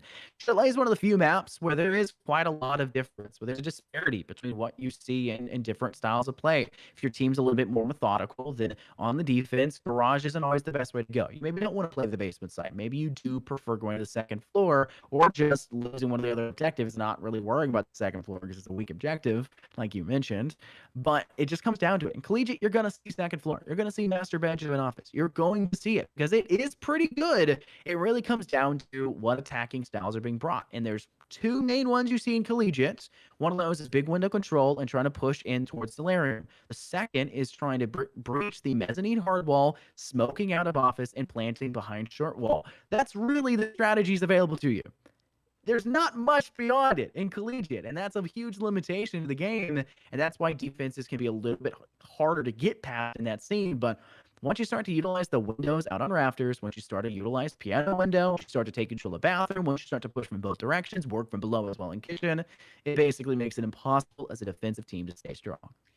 And I know we've been talking all about Rainbow Six Siege because today it is all about Rainbow Six Siege, but Stayed Plugin does do more than just Rainbow Six Siege. On Tuesdays, we have Rocket League, our Turbo Tuesdays. Wednesday is Valorant Road to Radiant. Thursdays are Smash Bros. Ultimate Thursdays. And Scott, we actually do have something new that we implemented this month back on the 14th. That's going to be the Spin Leaderboards, a way to kind of have you, the viewer, start to participate more into our platform, build some community interaction, and also earn some points. And in fact, the highest level point, that's going to be a free LAN ticket, my friend. Ooh, and those lands are coming up soon here, Brian. There's quite a few of them. There's obviously the Helix Recruiting Showcase. What about that one last year? Had a lot of fun casting that. A lot of cool faces. Really nice to meet everybody. There's also the Spin and Darrow Showcase coming up in Winchester, and then the Catawba Campus Series in Hickory, North Carolina. Those are coming up in April. Two of those, the Helix and Catawba, and of course, the Spin and Darrow one is coming up in May on the 7th and the 8th. So if you want to be able to get yourself into those, kind of like I'm trying to get myself into those in a different capacity, Brian, in a different capacity. I'm not a player, but, I play the game a little bit. I dabble occasionally, but I'm sure everybody's trying for the chance, vying for the opportunity to compete at a local event, something that has definitely not been a huge possibility in recent times with obvious problems that have occurred.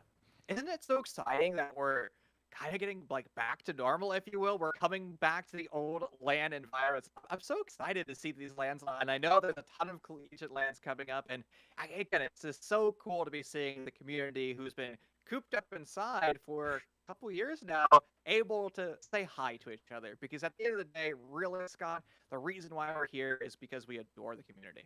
Absolutely. And I think one of the things we have to keep in mind as well is it's not just events over on the East Coast, like the majority of those three are. There's also some on the West Coast, like the RLCS one's going on right now. I'm not sure why you're not there. You said you dabbled in Rocket League. Now, you played it like an FPS, but you dabbled in Rocket League. You could be hanging out. You could be hanging out with everyone, Brian. Recently, I auto-selected the Merc, and I just run at people. I try to aerial demo everybody, and that's kind of been it. I pretend like I'm the Zofia LMGE and the Finka, and I have all my nades, and I just run at people and demo. It's so fun because you get reactions out of people. That's really what it comes down to. Oh, reactions are definitely a part of the game. I would always react like, why? Why? Yeah, exactly. But the more that you do that, the more you encourage me to keep doing it. That's the thing that people don't understand about all chat. There are some all chat warriors, some of them who actually happen to be in this lobby right now, who will sometimes say some things to sprinkle in some extra salt. And honestly, when you get tilted, you do play differently. The mental is a huge part of esports, Brian, and I think a lot of people kind of undervalue how important the mental health is. Not just as a, keeping yourself mentally sane, but also as a, you've got to have pretty thick skin to go into esports. I think everybody in any sort of gaming community kind of has to have some level of thick skin, just because there are people out there that definitely kind of proliferate a toxic environment. But if you start getting chalked, then you start to play at a little bit of a worse level. You maybe overextend. You try to say, okay, I'll just get this frag and it'll be totally fine after that. My mental will be okay. I'll recover. That's not always the case. And a lot of the times you kind of breathe too quickly and lose your life. And you kind of have to adjust to the point that we stop letting ourselves fall victim to our own ego, to our own hubris, so to say. Do not fly too close to the sun. Do not let those wax wings boil. Try to keep yourself grounded and in control. Well, we're definitely grounded this round. We're going downstairs to the basement, so you can say that we're underground right now. And again, this is a mob site. But I'm just speaking facts. I took geography, and I'm telling you that we're underground. Actually, it looks like we're on a mountain right now, so I feel We're more the like Fridge Alps, to we're be above fair. we're above sea level. So are we truly underground, right? Yes. Like, To be oh, underground, it means to be that you're underneath the surface. It's not like that we're in like it's not sea level. all right. Well, I'll let the dictionary brood over that one for just a moment. Now that we're pursuing once again the basement site, I'm more interested to see what Legends is bringing to the table. They have a Thorn out right now, Brian, and you've mentioned that Thorn can be quite viable, but there is a select heft amount of limitation, and I think a lot of that's kind of circumvented by the very close hallways and the slow pace that's being forced by the defense to make the attack stay within that utility. Well, those thorns are not long for this world because of the great utility of baby back boys who are doing the attack that you like the most. The North over, starting to remove utility not only through nades, but also through the explosive R6D drones. And from there, as soon as Selvas rip away the wine wall, you actually have multiple avenues of the site. Deployable shields are one of the key strengths of this site, but I don't see any more deployable shields at all from the Legends defense because they've all been blown away. Now, if you're a defender of Legends, how on earth do you play this bomb site? You have to play it so far away that it's difficult to do, or you can get the luckiest smoke of your life and dish out a ton of damage. Yeah, and since was just lying in wait within it, unfortunately, we have Attackers problem. have An oopsie, maybe? Attackers have Apparently, located we bombs. have a maybe an all-around win here for Vapor Force. I'm not too sure, but we see that it's now 3 versus 2, made 3 versus 1. Nyx with a double kill, making a triple. Maybe they were just standing there though, because nope, they were. That's well-deserved kills there by Nyx, as they not only found 2 and then Wow. 3, they got the Banshee as well. An impactful frag to remove the utility, and I think we have a. I think it was already supposed to be a round win for Bayback Boys, but them taking it is none too shocking. But there is a player missing for Legends now, so the question remains: what's the plan for that? How do they adjust? Pause and wait for them to get back, or another rehost necessary? You honestly talk amongst yourselves, and we talked about the frustration factor. Attackers need to This is locate probably and going to defuse as be many bombs as they added can. on to it, right? You've just been on a very extended break. Your mate just dropped away, and now you're going to have to maybe play 4v5.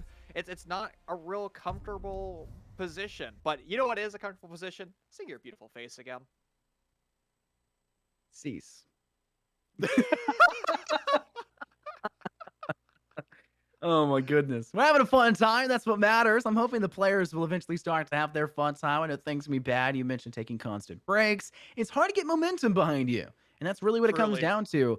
You get pauses in a lot of games, or Valorant being one of those. You typically get a pause every half, especially in Pro Scene. If you don't use it, you're losing it, right? And it's great to not only talk things through for a while, but it's also good to stop the competition's momentum. But there's obviously going to be some anger in this scenario. These aren't pauses like that. They're unfortunate, problems that occur inside of Rainbow Six. Happens anywhere. It's not nobody's fault. But the problem remains that it's stopping the momentum of the team that's been able to take rounds, right? Baby Back Boys, they want to keep up the pace. They take a round win. They want to keep that momentum, and it's being stifled as these problems occur, and that can definitely be a little bit demoralizing. We have to hope that they'll keep calm and talk things through throughout these breaks. And especially on the side of Legends, because they need to play a style of defense that prevents Tabled and company from playing aggressive.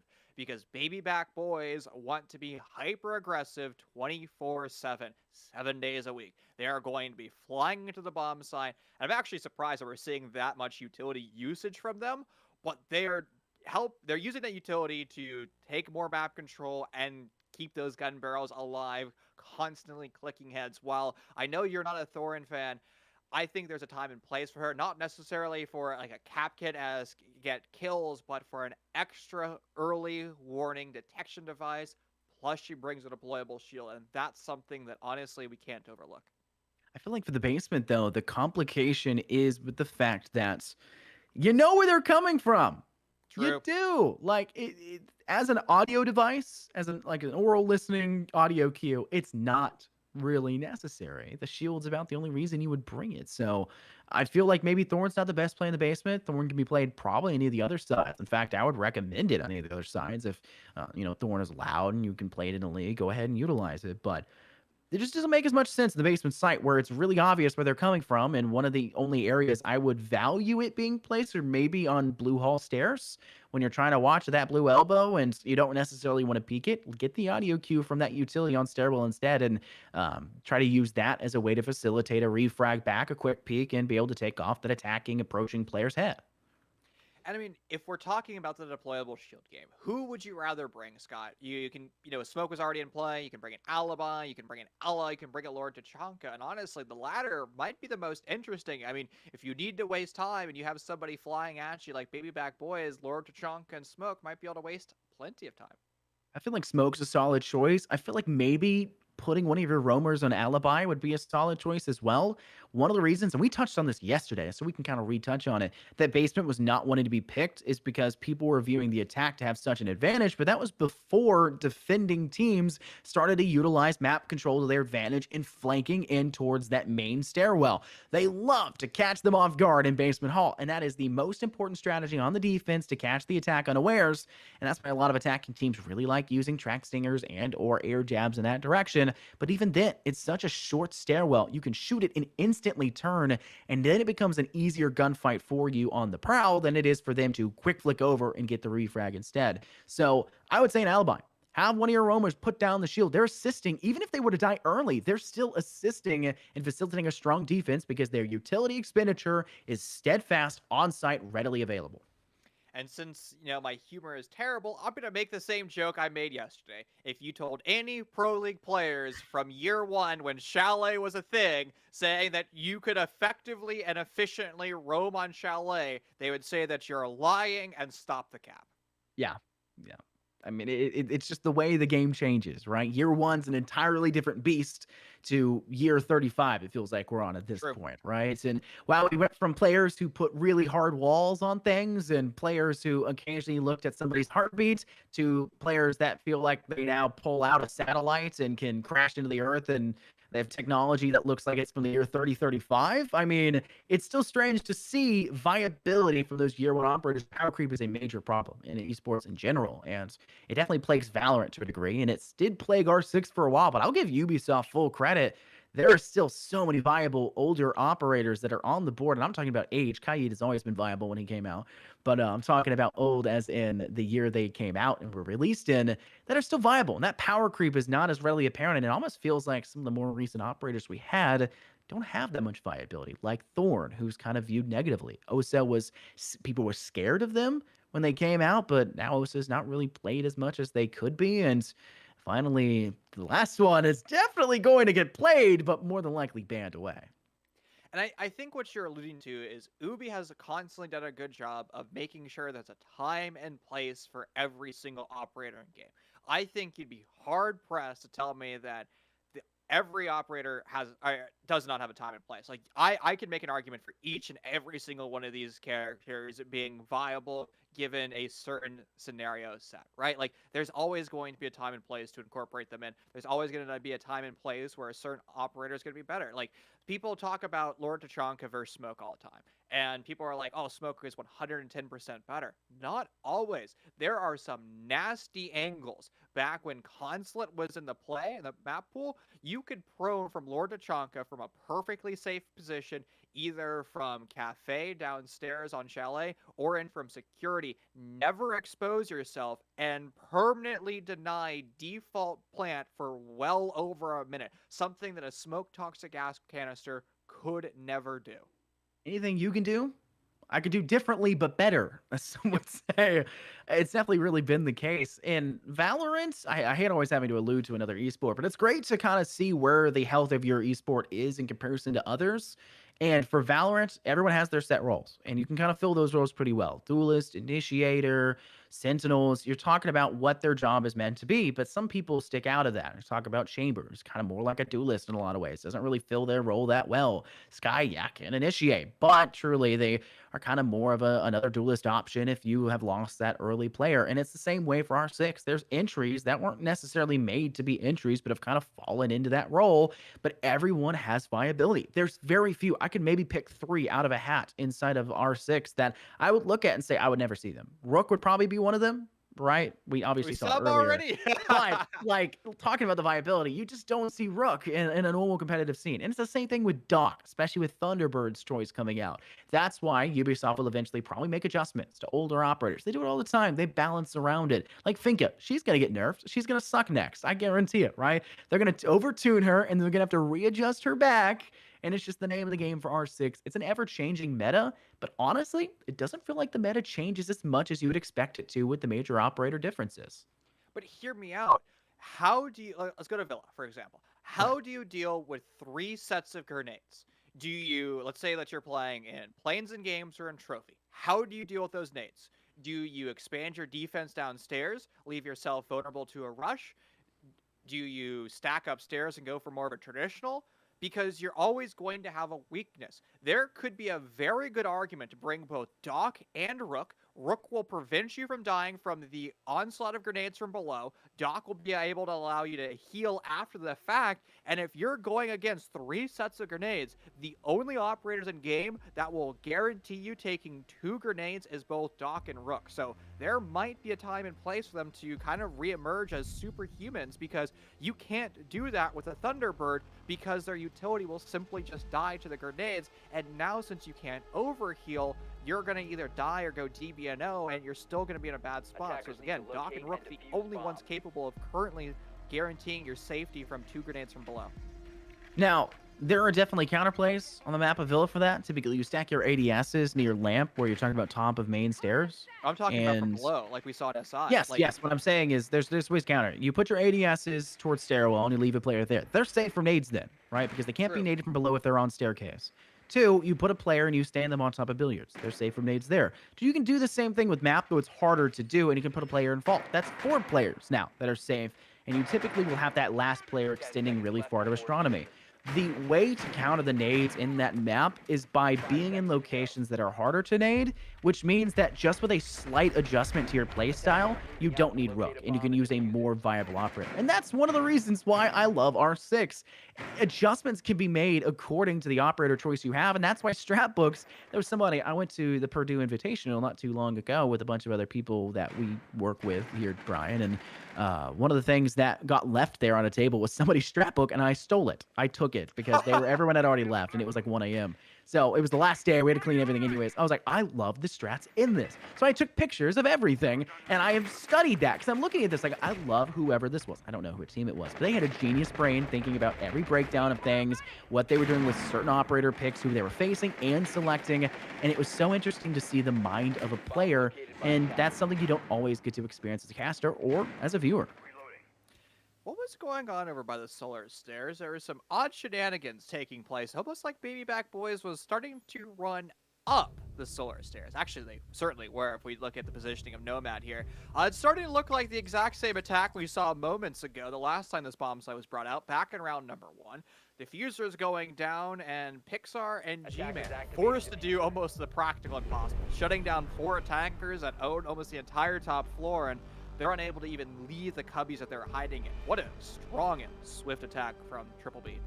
Yeah, that is quite literally the most decisive round we've actually seen in this one. They basically dug the grave before the round started. They had the full plan in motion, and they just acted on it. And that's kind of one of the differences you can see in kind of stylized play. Legends kind of got caught unawares. They got stuck on the back burner, and to be frank, Baby Back Boys knew when they needed to pounce. And all of that can be said, hey, we can facilitate information game. We can say, hey, we'll drone out a little bit. We know there's some safe space for this person to try and stick themselves into, and then they can start to act from that position, like taking control of the master bathroom and trying to jump rest to the rest of the site and act from there. Baby Back Boys doesn't really need that if they can just keep guns up and catch the Legends kind of extension off guard and kind of isolate individual players for the one-on-one, which they were obviously taking an advantage within. Do you think we should be experimenting with new bomb sites? I mean, we have yet to see Bar, which is the best bomb site on this map, Kitchen being the second best bomb site on this map, and currently absent in the rotations of Legends who've been kind of stuck in their ways, Master, then Basement, Master, then Basement. 5 seconds Maybe left. we can kind of look for a change in Attackers are heading selection? out to defuse a bomb. We I'm need, not we need sure. we need fresh. We need something fresh. Go to Subway then, dude. Like, I don't know what to tell you. Eating. You said fresh. That's like their motto, isn't it? I don't know. I'm not a big fan for Yeah, that. so yeah. I mean, it is true. But it's noon. I guess it is sandwich time. But I mean, there's adult beverages down on this first floor, so it's not really eating Subway sandwiches. It's true. There you go. Yeah, that's probably not a good thing. Uh, but with round 4 underway, I think one of the bigger things we have to think about, since we are just going back to that Oh basement no. objective, is how does Baby Back Boys recover now with only 4 players, and also what is their planned avenue of approach? One thing they're going for is this original main entrance, and unfortunately for them, Nyx kind of looks away. They really had no chance to find it anyways, but they lose tabled quite quickly with a nice shot there by Young Bubs. Unfortunately, the refrag is quickly thereafter. A nice shot there with the LMG once again, something we've seen Russ do time in and time out. And they picked up 4 alone already since that last Rios, between 3 last round and 1 in this one. This is the first time the Baby Back Boys is going to be at the man disadvantage. They've been storming site so quickly, and now we finally see them having to overcome the worst place to be in the man disadvantage mark. Now, Pixar falls, so Baby Back Boys are going to find themselves 3-3, and look at the amount of time that they have. Oh, they're actually in the bomb site right now. Never mind, they had the man advantage. Oh, don't walk into the nade. It's in one of the magnets. It's the worst place to be. Somehow nobody from Baby Back Boys dies to it, and Baby Back Boys comes back. Wow, that was a 4v5 for them. They just simply just walked into sight. It feels like they realized, due to the pressure on site in the defensive setup of utility that Legends brought to the table, they realized that, hey, just take it. The site is ours here. Nobody's there to fight us back that we don't have to worry about. Step in, gun them down. Do not stop holding left click if you're Russ, and just take control. That's one of the things Baby Back Boy have been really good about. They are cutting down the space. On the defense, one of my favorite phrases, and it goes to say for any esport in general, you have to have a cushion of safety. You have to have a little bit of space between you and whoever's pursuing you, or you and whoever you're pursuing, to make sure that there's enough for you to gather the intel necessary, enough for you to make sure it's safe, and enough for you to work behind your teammates. That's not the case right now for Legends. That cushion that they managed to place, usually kind of facilitated by hiding behind a shield and making the attack scared to push it, not available. Baby Back Boys cuts it down swiftly. They rush in. They just say, no, you think that you can have this nice Tempur-Pedic pillow between us, but we're turning it into one of those couch cushions that just gets thinned out way too quickly. And hopefully Legends doesn't get slept on too much. Hopefully they're able to start to come back, because sitting at a 4-0 deficit is not a comfortable position to be in. To be fair, we're talking about Chalet being attacker-sided, but it is certainly no more than a 4-2 attacking-sided half. Legends needs to start to play a little bit better as a team and just start to coordinate, and more importantly, shut down the aggressions of Baby Back Boys. What that's going to look like is having multiple defenders kind of playing together. Not like holding hands, not on top of each other, but playing close enough when one of their comrades falls, they're able to go for an instantaneous trade. Legends in a good spot since they do have the man advantage, because Nightmare's disconnected, just returning now, but Bubs is DBNO right now on the Warden, and that's not where they should be. Oh no, is they're caught in a rotation, they get res, but not quite fast enough. This is stepping up, finishing the job, now hunting for the secondary player of G-Man, and unfortunately for them as well, cut down quickly. Now that man advantage that was in favor for Legend is no longer there. Baby Back Boys are one ahead as Luna rotating over from the pantry side to Bar. Extension to the second floor, really only there by the one lonesome player of Attack Polar, and let's be frank, Polar needs some assistance from Mezzanine. I'm not liking the defensive setup from Legends. I'm not sure why Abner is playing within Mud. They lose Polar because they didn't have enough ADSs deployed. They didn't bring the ADSs, which means that control over Mezzanine was just handily available for Baby Back Boys with a simplistic kill with a nade. And we do see as Luna find a nice shot over towards Nyx. This may be short-lived as hatch control on the favor for Baby Back Boys. They can work their way down library staircase as well. The pressure is on, and it has to hit a boiling point. It looks like it already has, and we're only 2 minutes into this round.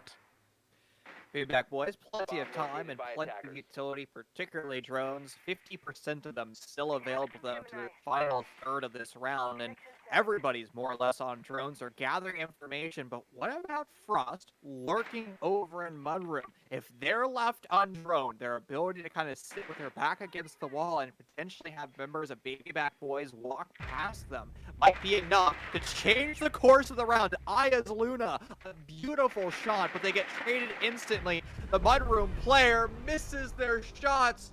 Oh, it was a perfect positioning. An incredible setup by Legends, but unfortunate small mistakes ends up costing them the round. That's really what R6 does come down to, the capitalization on mistakes on the opposition. And we've seen a lot of mistakes from Legends right now. And I don't think it's just that. Like, Baby Back Boys just seem to have caught their number, and they're really trying to pound this one down. But Legends makes a lot of mistakes with the defensive setup, like leaving a single player, not having an ADS when you're playing that bar sites, having a player in Mudroom. Seems like an okay angle to catch one off guard, but if you can't find the shots afterward and you make the mistake of not connecting to the head first or not finding enough tags, yeah, well, the refrag is almost guaranteed, and Baby Back Boys not a team that's going to let that up, at least uncontested at the very least, obviously taking that round. And now we're heading into round 6, one round away from match point, and it's typically considered an attacker-favorited map, but seeing it go 5-0 at this point is an anomaly, especially considering the fact that Baby Back Boys have perused a couple rounds already with a man disadvantage starting off due to technical errors. This is not the bomb site I go back to, not because of 6 invitational statistics. Honestly, this bomb site looks like it's the best for Baby Back Boys attacked, but I have to draw our eyeballs, and I spy my little eye, a Caviera in play. The sneaky one with the interrogation has entered in the lobby, and maybe that's the fix for Legends. If you get an interrogation, you're going to have a few seconds of information. High risk, high reward operator, but you know what? She's always fun to see. The only shotgun on their side as well is Abner with this past 15. Usually you see a mute, you see a smoke, you have the Mossberg, you can clear out these walls, these holes, and create some tunnel vision, create the opportunity for some leeway to rotate and create these rotation holes. They're having to rely on the Spaz 15 to do that. Well, yes, it's good. It also slows the ability of Abner to try to roam their way around. And notice, did you see that drone on the hatch right there, Brian? Baby Back Boys got a great position, a great sightline, and they just immediately frag out. They find IS Luna, and that is just entirely brought forward by a single drone catching everything. Now they're trying to finish the job that they started on Young Bubs over there by Pantry like we just saw, and Russ is going to do it quite quickly after they pick themselves back up with that adrenal surge. Man, it's just Baby Back Boys demonstrating their experience as T3, T4 amateur players. They have a plethora of experience. They've been playing, not together, but they've been playing as individuals for a very long time. And it just comes down to how confident they are at taking map control and taking gunfights. Now, Nightmares probably should not have been that confident. They just pushed in willy-nilly. They put themselves down and actually removed from the field of play. And more crucially, Scott, that's the diffuser not available to the offense, but it might not matter since you're in a 1v3. Still trying to hold on strong. It's just G-Man left standing, and they didn't place a single Banshee, Brian, in the entirety of this round.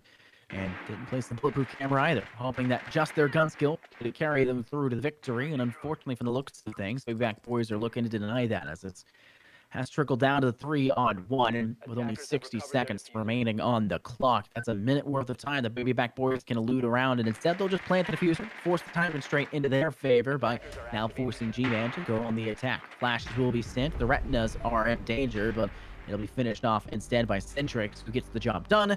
That ties it up at half of being a 6-0. Flawless half for the attack there. And now Baby Back Boys get to transition to the defense and see how it works for them. Oh boy, my friend, what a strong series from Baby Back Boys. 6-0 on their attack, and can I just say the amount of camaraderie between the two teams is so refreshing. I never talk about Twitch or all chat, and I do find it taboo when I talk about it, but I like how Legends are complimenting Baby Back Boys, and I think they actually mean it. Like, that's the best part. Like, Legends are learning, I guess, through osmosis, what it's like to play against some of the best players in amateur, and this is an opportunity for Legends to kind of just learn what some of the good teams are doing, and Legends are being respectful about it, and they're complimenting their opponents, and I think that's just awesomely humble. Too many times you see a bit too much of the wrong thing there in all chat, so having a bit of the right Attackers have sprinkled located in a along bomb. the wrong is exactly what you want to see. Loving what we're seeing as Legends definitely has a good respect for Baby Back Boys. They kind of realize that they're getting outplayed. They were kind of alluding to that earlier, talking about it. I think they knew that, but they are really trying to soak up as much knowledge that Baby Back Boys can give them. And unfortunately, for the way that Baby Back Boys are playing this, it's not your standard try and true attack. I would almost say they don't want to soak up what Baby Back Boys Attackers were are doing heading on out the to attack, defuse the because bomb. what they were doing was kind of sprinty and kind of aggressive. Maybe they learned from the drone. Maybe they learned from the intel gathering. It's something they could look back on and kind of try to gain an understanding for, because that part will help them up tremendously when it comes to playing R6. Dude, I wonder if it's going to be a potential rush. Honestly, that's the way that I think you kind of knock Baby Back Boys down, is you do things that are just a bit atypical. An Osa shield on the main west-facing window, that is definitely exactly the definition of atypical. It is odd to say the least. Smoke, don't do it, bud. Don't be. He does it! Oh, that's filthy! Cable gets a second one! Wow, I mean, that shield is plexiglass. It goes both ways. An incredible play by Table to that's the diffuser.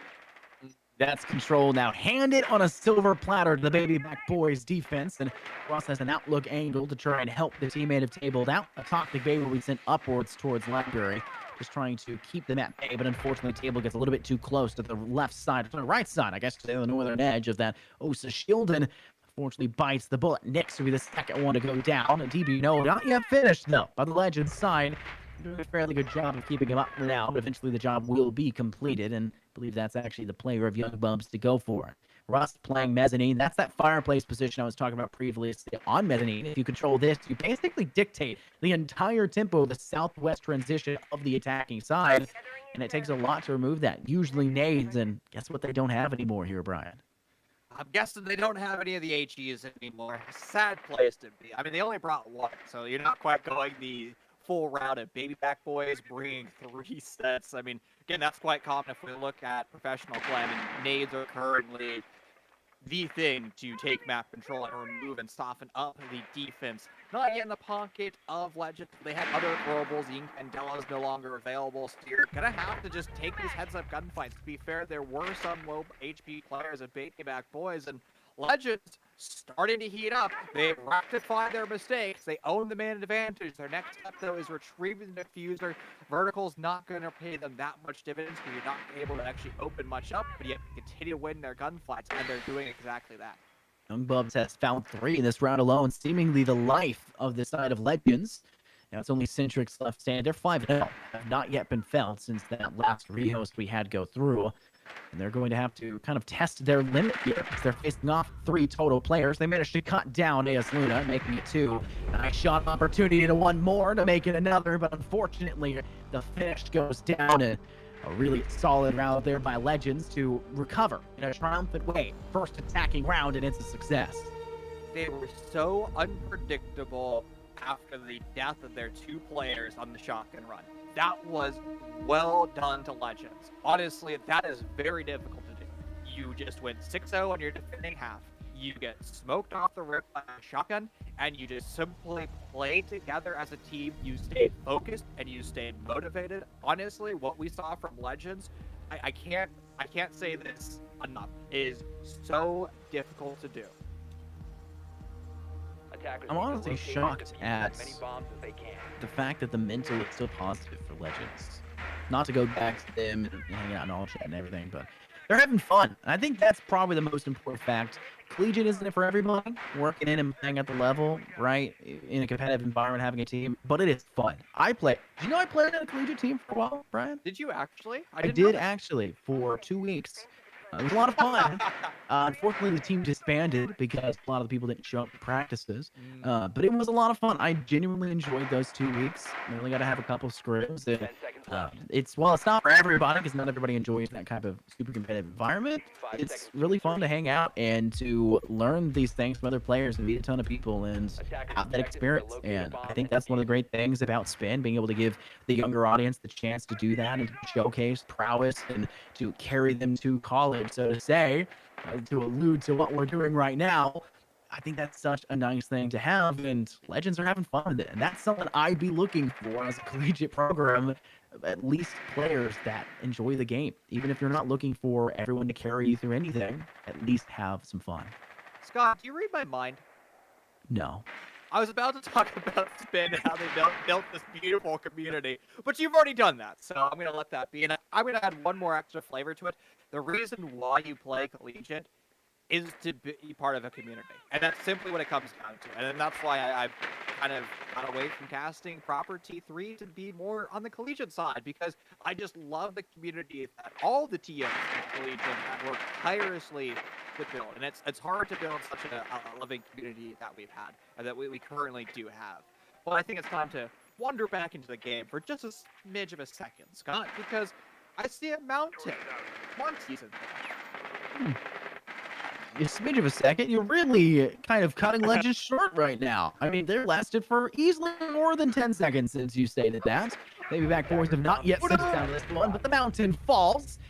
This is not good as Russ finds a second kill as well to take out Young Bups. The carrying frag potential from that last round, and that may actually be the last races for the side of Legends. That could be the last little bit oomph taken out of their hands, as it is still a 5-on-2. Now with the kill picked up, but the lonesome player of Nightmares may only get one in return, as it looks like Polar is able to find some impact with the refrag, but with still 4 players left to contend with and only 70 seconds on the clock. Ayaz Luna and Attack Polar have to climb a hefty mountain. Without the mountain in front of that mountain, this is a hard place to come back from.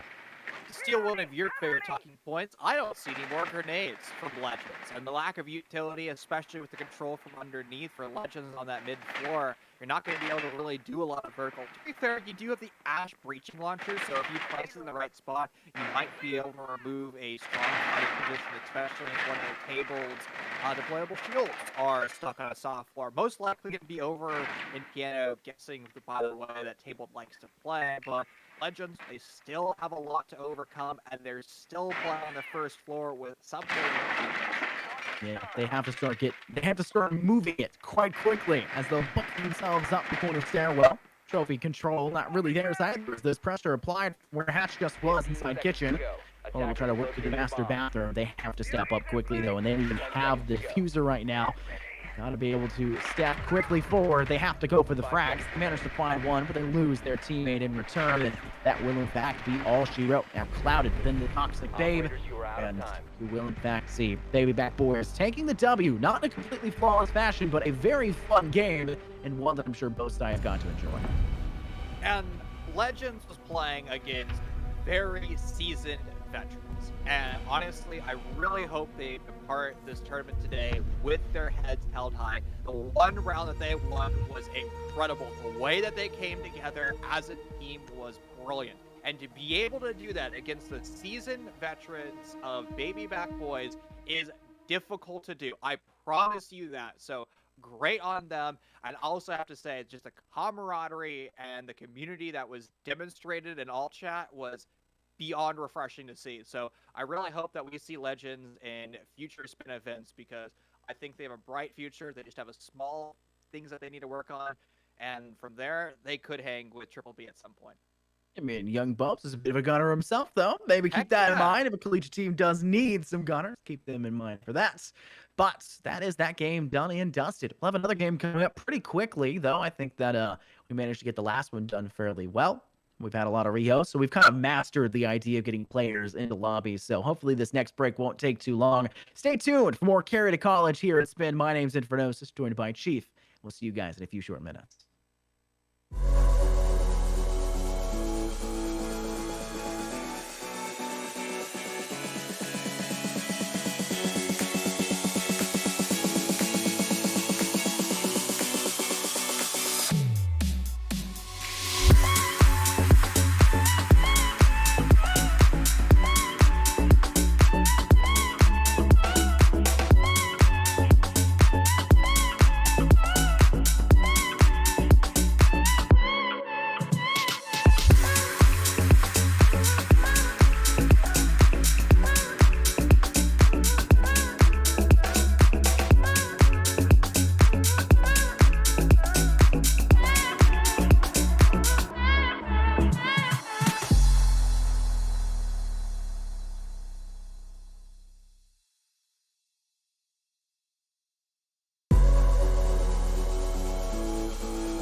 everybody. Guys, thank you so much for tuning in on this lovely Saturday. Carry to College stayed plug in. The spin tournament is underway. We're still in the semifinals for our final one of the evening. Scott, we've had some incredible games. And look, another returning team is Coastal Crew Live versus JSTR. Bristol Crew Live has had a good time getting to this point, obviously, with their W over Most Acclaimed. They've had a bit of a break, so to say, in between that time period. However, the same cannot be said for JSTR, the team now on the defensive side. They got their bye in round one. Monarchs was the only team alongside Spinjitzu Masters who didn't have that. Monarchs, the team taking that win, and Monarchs had to face the back-to-back and lost to JSTR in that round two. Now heading into round three, JSTR, they're warmed up, they're ready. The question is, Coastal Crew managed to be just as warmed up and ready throughout that extended break. Now, do you think Coastal Crew has an advantage going back over to Clubhouse, a map that they played earlier on in the day? They beat Most A Clan on that map 7-5. So it went the distance. Coastal Crew, we highlighted the strengths of their droning, but now JSTR, a roster that has yet to be shown on broadcast, we don't know what they can bring. I think that is a huge question. I think the bigger question on my mind is the weaknesses, the faults that we saw in Coastal Crew's game plan, the way that they would like to drone out, but they would fall short on the execution and kind of leave themselves to not enough time to play the last few sections. Their defense was quite strong, but it was a very close game that we watched earlier. I'm more worried about the late stages of this team. Have they closed in on those faults? Are they going to continue to have them? And how much of an expedited play style are they going to have, especially in a map that they feel comfortable on already having played? It's interesting. We're going to see Coastal Crew Live once again starting on attack. And they looked good on attack the last time that we saw in Clubhouse, but as you mentioned, they did have some growing pains with droning. Now, if we just do a quick search at the lineup that we see from Attackers need to JSTR, locate and defuse it as could many either be bombs one as of they two. can. It could be a full on-site anchor, or it could be a roam, and we don't really know what we can bring, right? You could have NatGav on an extended roam, you could have Flixer on an extended roam, or you can keep the 2 sets of impact grenades on site to go for a trick of the hatch, which we did see happen a few times on our first showing of Dubhouse. One thing to point out as well was the veto stage, pretty much the exact same as what we saw previously, and I'm not along with the Maverick and Kaid ban being simultaneous. If you ban out Mav, yeah, Kaid is a pretty good ban, but he's not a necessity unless Thatcher is banned, which it is. But Thatcher's not always banned when Maverick's banned. Sometimes you also will ban out Habana. The double hard breach ban is quite annoying to kind of deal with, and some teams like to be that cheeky in the tongue with it, but we'll see it fairly standard across the board otherwise. And I would like to point out for the defense, what do you think JSTR stands for? Is it Jester? Is it Jokester? Jester, I think, is it, yeah? I feel like Jester would be pretty accurate. We're not going to call him that, because if we have no confirmation, there's no way I'm going to, unfortunately, blunder up their name. I'll call them what they're stated here, but Jester would be a really cool team name, so I hope that's it.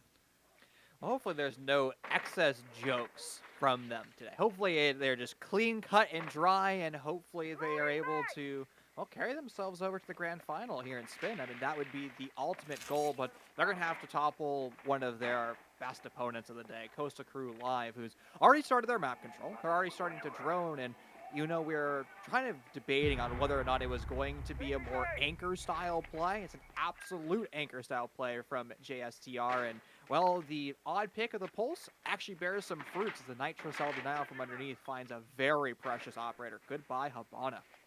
Habana, very important for the hatch play, not just in Kitchen, but also the fact that you didn't bring any other hard breach. You need the hatch play in general for Moto. The fact that you lose the Habana that early is such a crippling blow. It's as if your Achilles tendon has been snapped the second you stepped out the gate on the run. This is a now Coastal Crew Live who is playing with borrowed time and has to make up for it so effectively that you're asking them to carry the world on their shoulders. And Atlas couldn't even do it quite that well. You're asking now a bunch of amateur Rainbow Six players. I just got R's in my head there to do that job, and they're going to have to make a huge climb back. Hiratoshi's doing their best. L85 connects to It's Your Boy, knocking them down a peg. And that does clear out the pulse, which makes things a little bit easier on towards side, and also manages to cut out an extra gun that can fire back in your direction.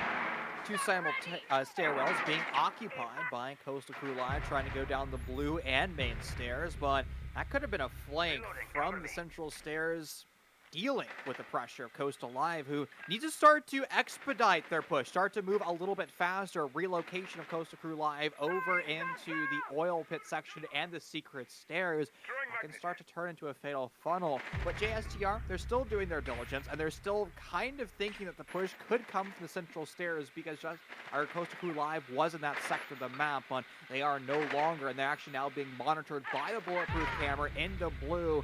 It's just Brennan, a 1v3. Good head-head position, drops down one, but they have the diffuser and control the B bomb site. They can go for a plant at any moment. There's no information on site, so Jester just needs to kind of prevent Barista from doing exactly what they're doing. Brett on another one, forced to go to the pistol. 5 seconds left, and it could be JSTR playing out the time, but no, Shrimpzilla has rotated to the other side of the map. Where are they? They still have all their utility, and they're going to let the bomb go down.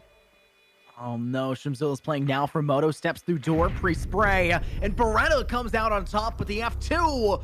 Shrimpzilla had 3 toxic babes still in the pocket, Brian, like you foretold, the utility not expended. And that is a miraculous comeback from a situation that looks like an impossibility, with Coastal Crew Live losing the Hibana, the only hard breach they brought, which is an oddity for this map, something that they didn't do previously. They brought the Thermite quite often on their attack alongside the Hibana of DDFD, and this time around, they didn't. And the one time they really don't do it, it really bites them in the rear, and yet the triumphant return, the return of the king, so to say, and the JSTR side falls just barely short despite the very solid start to that round for them.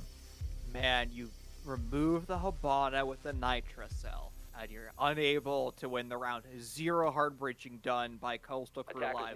Really, Scott, winning a round with no hard breaching is the hardest thing to do in Rainbow Six Siege. It is practically impossible. An extremely great round from Coastal Crew Live, and they're now going to have the luxury of executing at the exact same bomb site that they just won at. No change though in the attacking lane. There's still going to be purely one hard breacher, and that seems like a huge missed opportunity. Missed opportunity is definitely the case. I would love to see them go ahead and do the attacker repick. They're going to switch to a Zofia away from the Ayana. 10 seconds remaining. Why? I'm not really that sure, considering Ayana brings out not only nades, but also brings out the ability to use that Gemini replicator and gather more intel. Sophia's strong. The lifeline is a very valid piece of utility, but honestly, I think they're trying to pick it just for the sake of having that LMG to walk down onto site and continue to frag out as much as they have been in that last round. Beretta more specifically, but it was an assault rifle and AR of the F2 that actually did the job. We'll have to see their expected avenue of approach. Obviously, the danger is still present. There is, in fact, a pulse still on the board now for the JSTR side. They have managed to, and this is the big thing, Brian, that I'm confused about. They always use one impact, always, to give themselves a rotation hole, I think, through Kool-Aid Wall. I may be incorrect about that. It may actually be between Wall connecting Church towards the Armory side, but they use that when they could be expending it to get rid of the Hibana utility. Now, obviously, last round it didn't matter. They got the kill, but that could be buying them precious time to reattempt the Nitro Cell kill in later rounds. Certainly, especially when you're bringing a single hard breacher. I mean, you remove the X-Kyra pellets, all of a sudden the hard breaching is completely removed, and you're just going to have to suffer the round by winning gunfights. I mean, maybe that's what Coastal Crew Live kind of wants to do. I mean, if we go back to their original appearance earlier on in this day, I mean, they won because of their ability to simply win gunfights. Slushy had 17 kills to their name after all. I mean, they were one of the most important players in the lobby, and did they just get downed by their own grenade?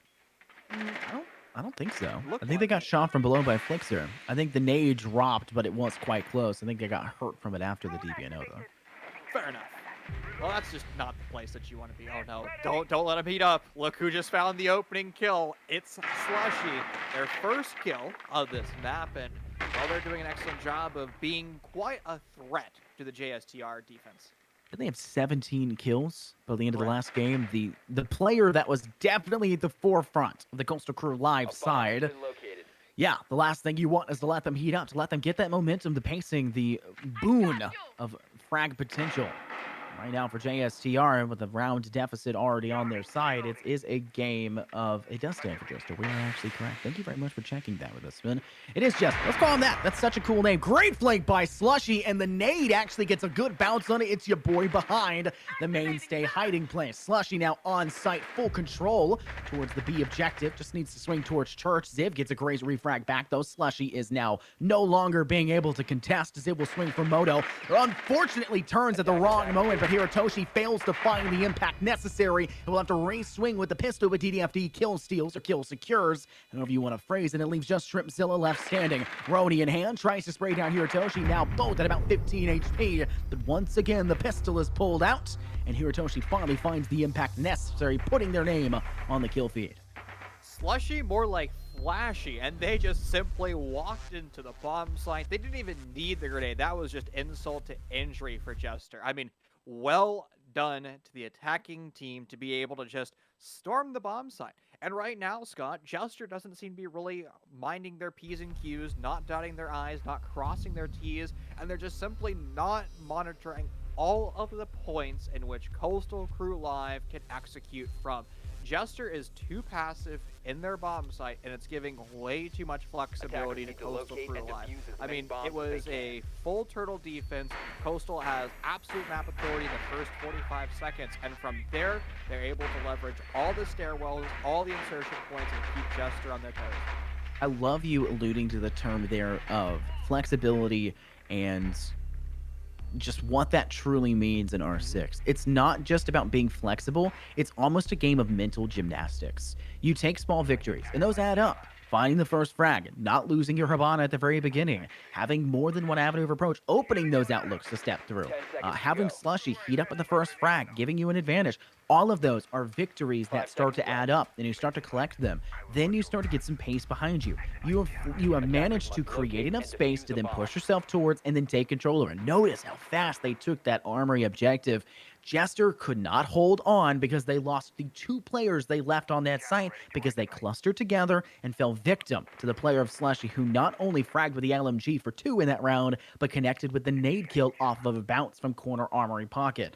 They need to disallow Coastal Crew from finding this success, and there's been no hint of it. Jester already, we're not even 30 seconds into the round, and Slushy finds the head again of Flixer, putting them, afflicted them with a massive amount of damage and finishing the job quite quickly.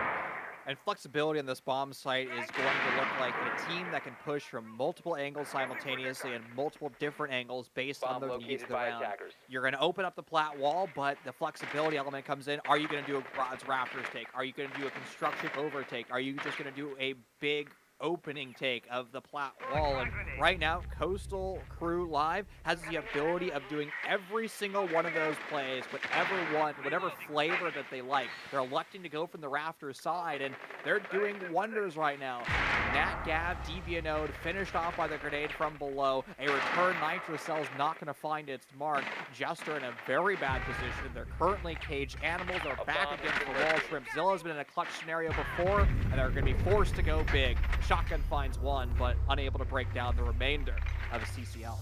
Wow, that round, blink and you miss it with the tempo and pace that was set forward. Slushy getting the first kill creates a lot of flexibility for how you can move forward, and that's been the name of the game. We've mentioned it probably too many times at this point, but that's just how important and impactful it's been. It opens up everything. You get rid of the player Flixer who's playing that Jaeger. You don't have to watch out for that 416C at the longer angles. Instead, you can start to peruse some of the slider options, maybe some of the closer corner options, as you start to apply pressure from both the hard wall that you were able to breach open, take control over towards rafters as well. There's so many viable options to look from, and that's one of the reasons why that CCTV objective is, in my opinion, the worst objective in Siege right now, objectively speaking, when a Maverick's in play. But you can also circumvent the point of the Maverick, and Coastal Crew Live did that very quickly. They utilized the Gone 6 from below, got rid of any and all options there for It's Your Boy to actually place down those bandit batteries and trick it out, and once that's done, it's easy pickings for Coastal Crew Live to pick apart systematically, bit by bit, everything that Jester brought to that round. We're talking about flexibility in the previous round, and Chester's going to be going back to the same bomb site they've lost. 10 They've been seconds left repeating before sites, in insertion. fact. 2 basements, round 1 and 2, and then now 2 seconds CCTVs, round remaining. 3 and round 4, where we currently reside. And Scott, this is a concern for me because Attackers are moving out Coastal to Crew locate a Live bomb looks and defuse it. very strong on their attacking executes of both of these sites, and the flexibility element for Jester would be probably going to Jim Bedroom or even Barbar to try to keep Coastal Crew Live on their toes, because Coastal Crew Live looks like they're very well versed in this attack. Greta working in now from stock down below. We'll more than likely see the option again for the Gone 6 to clear out those bandit batteries. And while we see It's Your Boy having already placed 2, it's not the wrong decision. You'll have to be ready for the bandit trick opportunity. You can see Hiratoshi already lying in wait on that wall.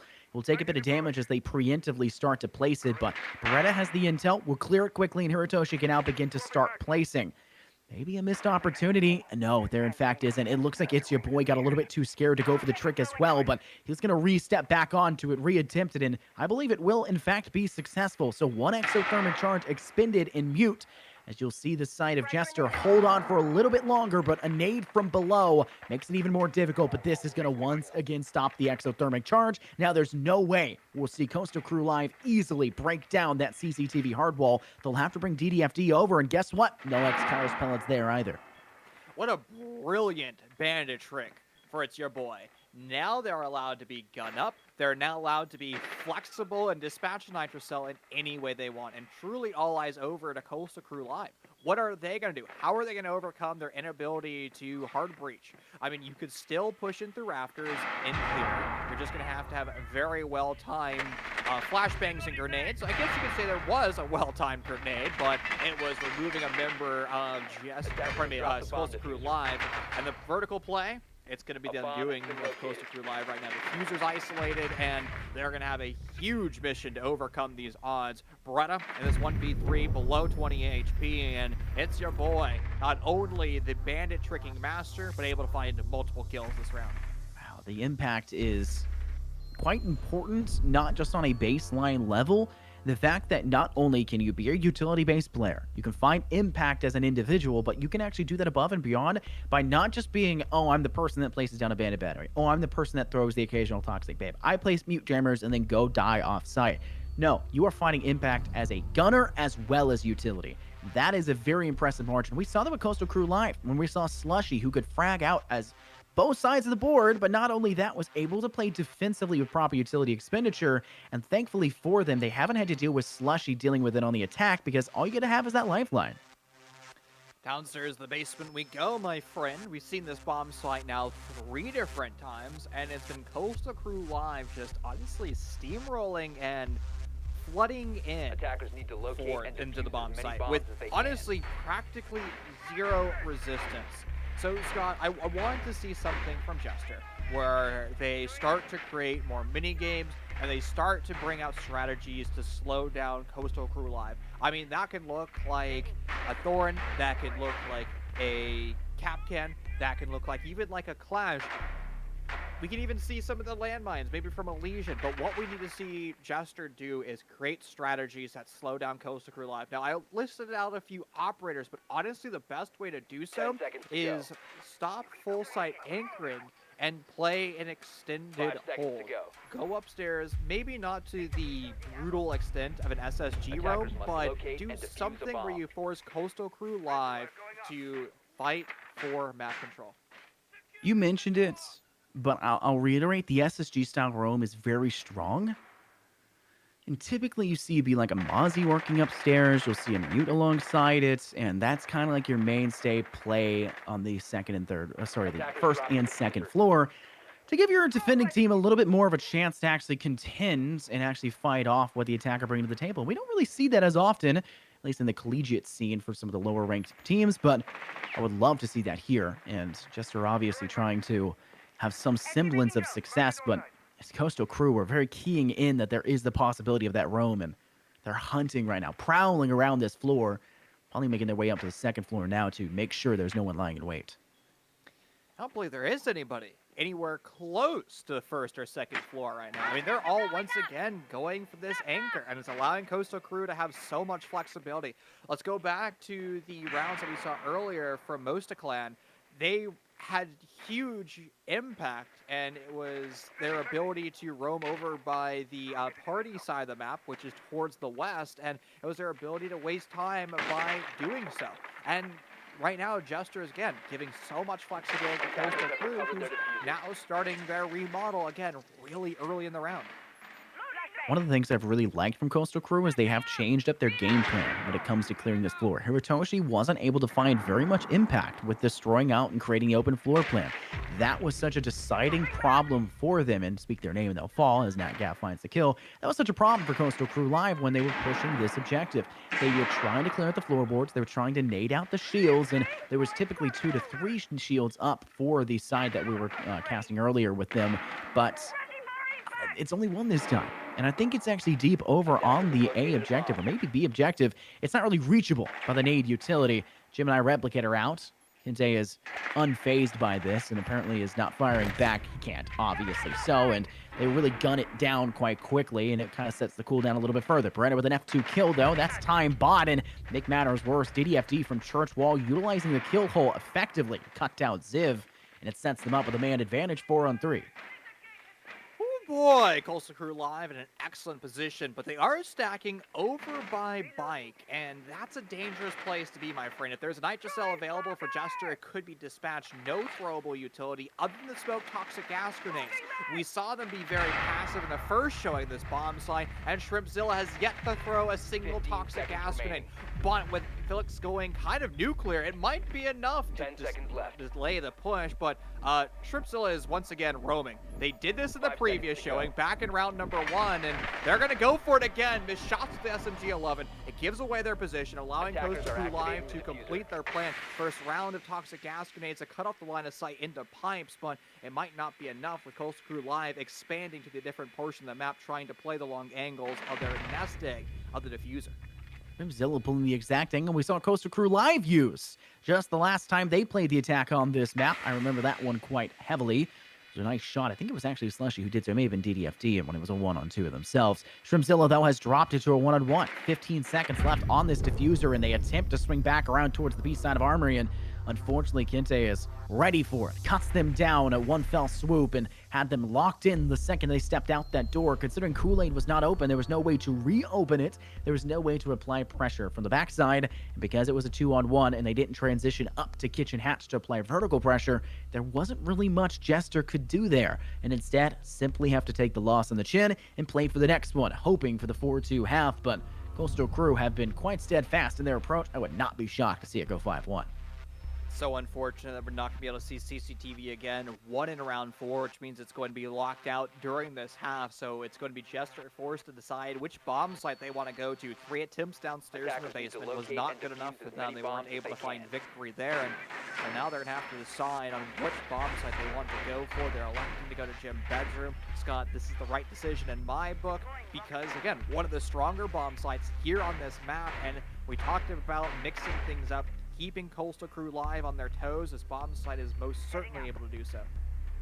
The master bedroom and gym site, one of the more important aspects of it is not the actual anchoring defense on site, it's actually the extension over towards cache. Notice Ziv and Shrimpzilla. Shrimpzilla is opening up the soft wall connecting towards from construction to cache. Ziv's reinforcing the cache wall. Probably more than likely would set up a rotation hold between the actual red stairs in cache room, and you'll see 2, maybe even 3 players defending this one aggressively. Typically only 2. Maybe you have an extension over towards a player on red stairs, but if you create that rotation hole, you also allow the attack to pursue that angle and use it against you. And guess what here, Brian? Coastal Crew did that. Last time we saw the CCTV, Coastal Crew's entire approach was up red stairs because they couldn't get anywhere else, and it worked out for them quite well until, well, it didn't. That is Coastal Crew's specialty. Speed, tempo, flexibility on the draw. They know what they need to do, and they adjust on the fly to make sure they can do it. Is one of the 3 walls not reinforced? If that's the case, you rotate one of your soft destructors, a sledgehammer on over, and kaboom. The wall falls away, and it's going to be one of the worst positions to be in, especially if you're the Jester Roamer that was in cash. They actually were able to hightail it out of there. A huge missed opportunity for Coastal Crew Live. They were on the coverage, and your primary hard breacher is now dead. The exothermic charge was acquired on the other side of the map, over by Spa, where we just saw smoke rotate in from. So now Coastal Crew Live is going to have to overcome probably one of the most difficult parts of the round, losing your best primary hard breach. And he's able to assist there to facilitate Beretta to find not just one but two. But now they've been DBing out, not yet finished. They can step over towards Logi. That suppressing fire from Cash makes it so much easier as an attacking team to kind of work in tandem to finish the job on the last remaining players. Slushy is in a bad spot. Does get a DB0 onto Ziv, though, but Flixer is continually suppressing down the Coastal Crew Live side by tossing those toxic babes and really keeping the tempo in their favor until ultimately you run out and the expenditure of utility has been made and you're not really left with much. Slushy, who is still alive, walks into the toxic babe and dies, now leaving us what could have been a 3-on-1 in the final few moments down to the 2-on-1, and you'll see the side of Flixer drop down below. Play Hatch now. He sees the legs, tries to shoot for one, has to spray to the second, cannot get the transfer, and the SMG-11 does not dish out enough damage to finish DDFT. Still the 2-on-1. Flixer missing possibly the only opportunity that Coastal Crew Live may give them, and it looks like Jester are at their wits' end to the recovery. The castle barricade blocking the doorway to Jim can tear it down, but he'll be torn down just after. Coastal Crew Live holding on strong, and DDFT finishes the job, making this one truly a 5-1 in their favor. It was the fall away for Jester, my friend, that put themselves in an unwinnable position. Even with their ability, finding the opening kill onto the Thermite was not enough. That was a very difficult round for Coastal Crew Live to overcome, and they simply were able to do so because they're just winning their gunfights. Coastal Crew Live has been able to secure victory back in the round 2 showing on broadcast, and here in the semi-final showing on broadcast, they are just winning these gunfights, and they're making it look incredibly easy. And even in that post plant, maybe just a smidge of luck with bad recoil control, they put themselves in a 5-1 attacking half. They're in brilliant fashion for the defense instant now. When things switch over, kind of the mental game has to switch over. We've harped on that for a lot today, and we'll continue to do so just because of the importance of it. Coastal Crew Live, their mindset for 6 rounds, that's almost 20 minutes, has been entirely set by the pace of attacking. Now they have to turn things around, and the same thing can be said for Jester. They've been so on the defensive, and by on the defensive, I mean they have been getting onslaught by the Coastal Crew Live side, a total siege, and we made the joke earlier, it's the name of the game, but too many teams don't take it literally. And Coastal Crew Live, it is oppressing how strong their siege on these sites have been. Jester only able to scrape 1 round by. Now that they can head to the attack, hopefully this is the momentum shift for them. They can maybe play their own game. Maybe they like being aggressive, but from the looks of things, I'm not too sure that's going to be the case. They'll rock double hard breach, something that leads me to believe they may play this one slower, but Flixer already in a fight for their life. Takes a bit of damage off the top. That could be a worrisome spot to go from, as now they'll have to constantly fear the Grim Reaper that's been roaming around and already hurt themselves. Jester has so much flexibility, though, this round with the double hard breachers that you're talking about. You have the Selma charge of the Ace, you have the X-Kairos of the Habana, and you have the ability to do pretty much whatever you want. You can open up the hatches in any fashion that you desire. The one fashion that I wish we weren't going to see as the Selmas used on hatches. It requires 2 Selmas to open up a hatch, and we've seen Coastal Crew Live go for impact tricking on their previous showing of this map not too long ago, and I have a sneaking suspicion that the impact grenade found the 2 Salmas, which is going to force the Habana to rotate on over to deal with that hatch, and there's still more impacts in play. Shots and the pressure being applied from dirt creates a lot of problems for Coastal Crew Live to sit on site with Kente already taking a bit of damage. Definitely could be a precarious spot to play from, but let's be totally honest here. Coastal Crew Live have plenty on site they can still fight with, and Jester are struggling to get past some of these chokeholds. They may be able to cut down Kente, but they have not found any other impact, and they lose net gap in the process. Their sledge off the board, and if that's not full control over Hall on first floor, the floorboards being cleared, then Coastal Crew Live have a major advantage, and they've got 2 players on the prowl. Slushy's working alongside their teammates, And let's be honest, this isn't a greedy type of roam. They may be on the wrong side as they're more so close to lounge, but the possibility of flanking towards bar could put a huge damper on all attempts by the Jester side, but they cut down DDFD, the one player that was extending alongside Slushy. It's Shrimpzilla to collect, and I think this might be the right time for Slushy to take a step back down to the basement. Coastal Crew Live all rotated over to the east. It's allowed the bomb site to be exposed. The plant's going down for free and the lack of coverage, and there's nothing that Coastal Crew Live can do to stop it. A beautiful read by Jester, who puts themselves in a practical, unwinnable or unlosable scenario. The 1v3 and Bretta on the mid HP, just hunting for those attackers, and Jester exploits the problems of Coastal. They just were too aggressive trying to defend blue when Jester wasn't even really attacking blue. I think one of the biggest things we've seen in that round that tells me is Jester is a team that knows when to play methodical. They know when to play a little bit slower, and the first 2 minutes in that really felt like a slow and piece by piece kind of play of an attack. However, when things hit their boiling point, and they definitely did about 2 minutes and 5 seconds into that, they dive. It is a complete and utter annihilation by the Jester assault as they just transition from a defensive kind of methodical playstyle to let's just take them by surprise. And not only did they do that, but they covered each other. They watched the crossfires. They used the angles they were setting up the entirety of that first 2 minutes to their advantage. And there's so many teams that just do things like this, where Slushy is clearing at the bottom of these floorboards and they never utilize them. Even when the opportunity was there, it feels like they're just going through the motions. And right now for Jester, the round kind of started to look like that with just how robotic and methodical their approach was, but their ability to actually play around it, man, that's so refreshing to see. Absent in the previous rounds of defense, Mira is going to make her first appearance at all today. Again, a very powerful operator, one of the queens at gathering information, because the Mira that she puts down, or the one-way glass, it is just a choke point for the offense. Very difficult to push a Mira because it requires a lot of utility. Once you start to factor in that there are ADSs behind it, so you're not really going to be able to go for a nade to remove that player, it's going to force you to use your ranged hard breaching. Whether or not it's a Selma charge or whether or not it's one of the X-Cairo pellets, Jester's going to have to be very mindful of those strong fighting positions. And if we look at the mute in play, most likely mute jammers behind both of those Miras. So now you're going to have to decide, how do you remove the player, the ADSs, the mute jammer, and the Miras themselves? It's a tall order, and when Jester's going for this linear push, they're going to find themselves squaring up against one of those very powerful positions.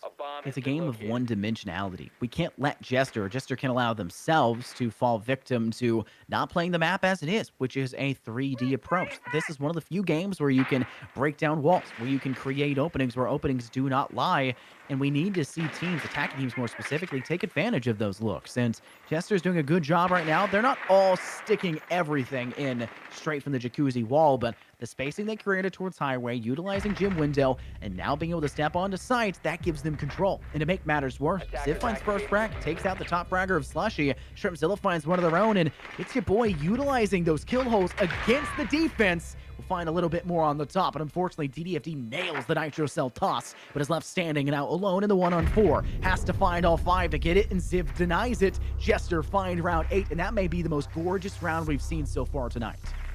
How did CCL go so wrong in that round? They have a perfect setup if we're talking about just from a theory standpoint of how to set up gym bedroom, and Jester just walked into sight. The fact there's nobody behind the mirror and nobody in the bathroom upstairs baffles me. If Coastal Crew Live had one defender in that port of the map, it's a completely different defense. Moreover, if we saw a mute jammer on that mirror window, Jester, simply put, is not making that push happen.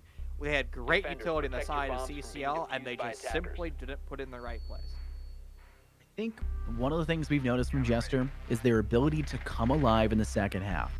The game's not done, job's not done, play to the last bell, and right now the bells have been ringing and they are in favor of Jester. This is one of those moments where you look at it and go, we did not anticipate them to have such an emphatic return in the second half. But their play style, the way that they played defense, wasn't really solid. We saw Coastal Crew pick them apart, but Jester have been even better than Coastal Crew were on that attack. And that was something we mentioned Coastal Crew Live were very good on in the first match tonight. Seeing Jester play him around like this, toying it feels like with their opponents, leads me to believe that they can actually make this return. But the problem here lies in this last objective choice, CCTV and cash room. This is an objective that typically favors the attacking team, but only... Oh, here comes the Astro Ball once again. Cosmic Divide going out. Real Cosmic Once Divide. again, this one actually goes straight up, yeah. It favors the attacking team, but there's no Maverick. And we saw what a Bandit trick can do. If Coastal Crew Live can do this, and we know that Hiratoshi can, that could definitely put Jester into the dirt, and they only need to win 2 more rounds to end it. Coastal Crew Live could definitely just play this objective, not back-to-back, but 2 more times total before the game ends. Man, Jester's been on the tear, as you were alluding to, and I wonder if Coastal Crew is going to start to kind of tighten down the hatches and start to correct their errors. They've been very loosey-goosey on the defense, and your boy is in sight right now, and he's just taking names and numbers. Good for an additional kill. He's going nuclear. We've seen Slushy do this exact same play earlier on in the day, and it's just starting to all go wrong for Coastal Crew Live. They've finally found a roster that is capable of going toe-to-toe with them on the gun-go-burn department. While it was chaos in the first 60 seconds of the round, more than 60% of the lobby has lost their lives. Scott, things are starting to finally settle down as it's 2-2 apiece because everybody practically died instantly.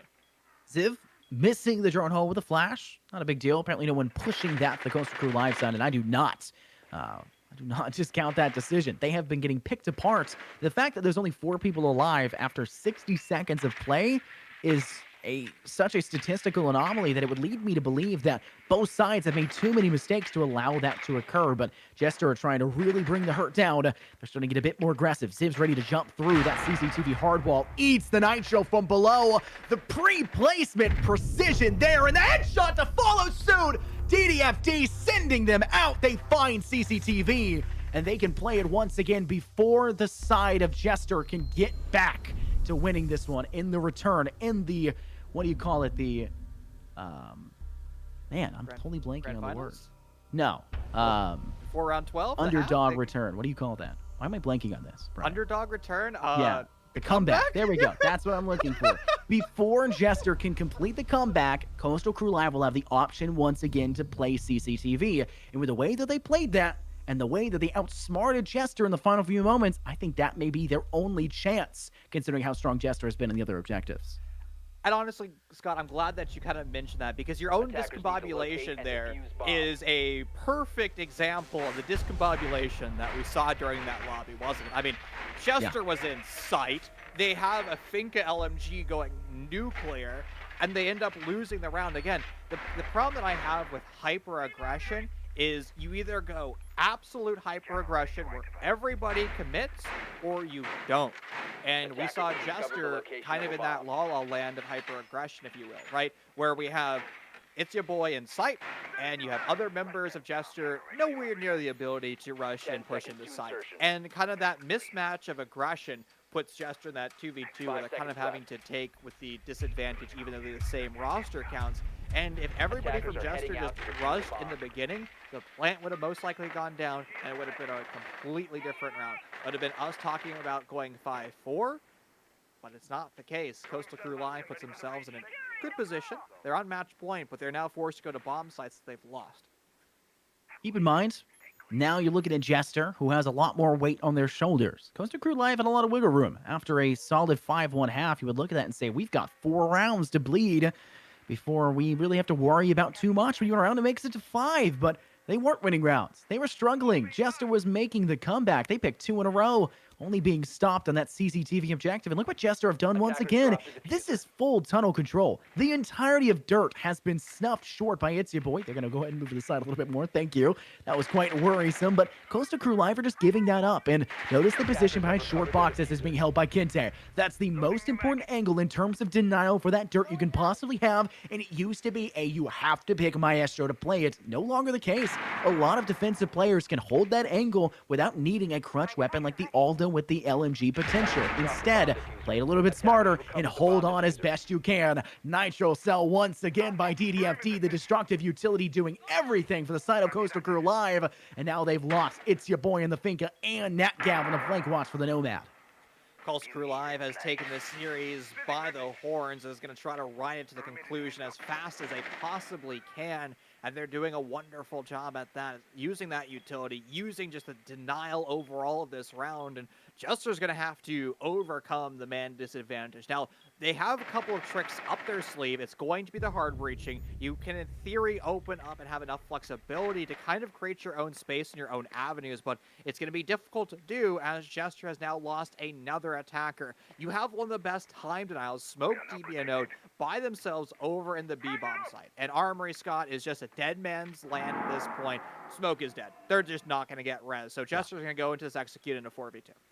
Elixir's trying to drop down Kitchen Hatch. Will choose to expedite themselves quickly down. Everyone's watching, managing to find one. Looking now for the second. Couldn't complete the kill into Hiratoshi. One inside Hall, so he's going to go ahead and dive bomb into it. Ziv, working from Church Wall, has the potential to get a crossfire enabled, but with the 2 frags guaranteed by Flixer, it sets up Jester for a much easier attack, but the overcoming potential still not really there, and Slushy just drills this one deeper into the dirt. Nice shot with the Roni to the head of Ziv. Flixer still working from behind the shield. One player in Moto. This is a great angle. Sees the leg, but stands up too fast. Now taking damage through Kool-Aid Wall. A quick swing available now for the Coastal Crew Live side, and it looks like they'll have to force themselves quickly. Kitsei finds themselves dead, but Slushy finishes the job. The Roni in hand to carry the side of Coastal Crew Live once again to another victory. This one much less closer than I would say the last one was for Coastal Crew Live, but only because we see it being a much more refreshing game. We see Jester pull something out of nowhere, and while the scoreline wasn't an almost OT situation like we saw before, I almost feel like it was still closer because every round was close.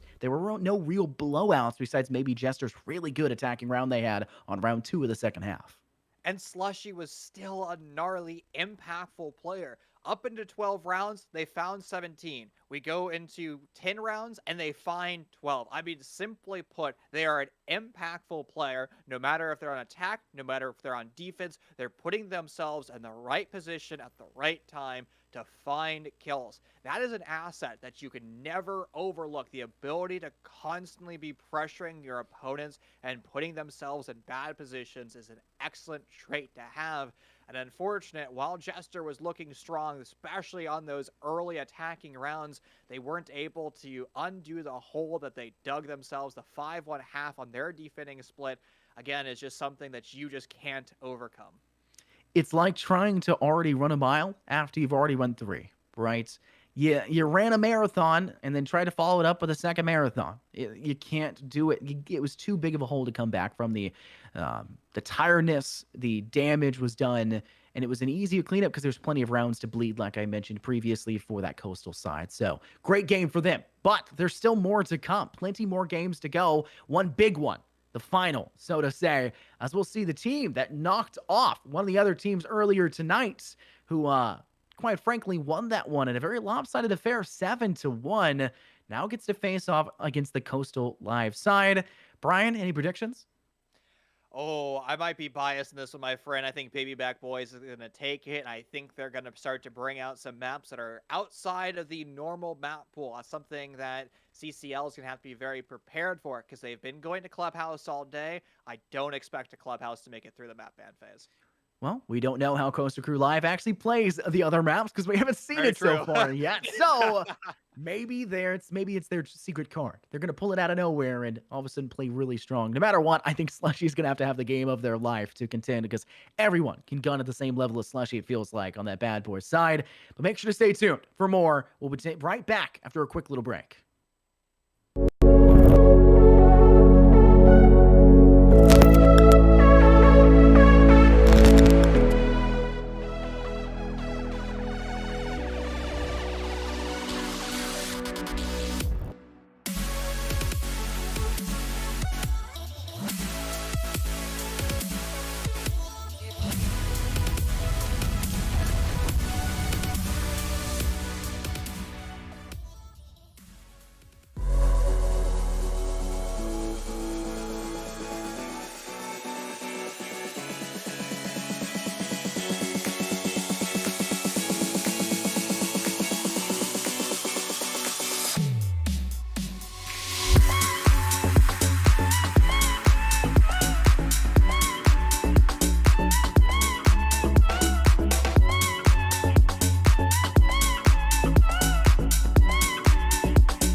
Welcome back, everybody. We've got some more action. My name's Infernosis, joined here by my great friend Chief. And it's our last BO1 of the night, the grand finals here for the Carry to College, powered by Spin. And speaking of Spin, Brian, we have a little bit more information about them.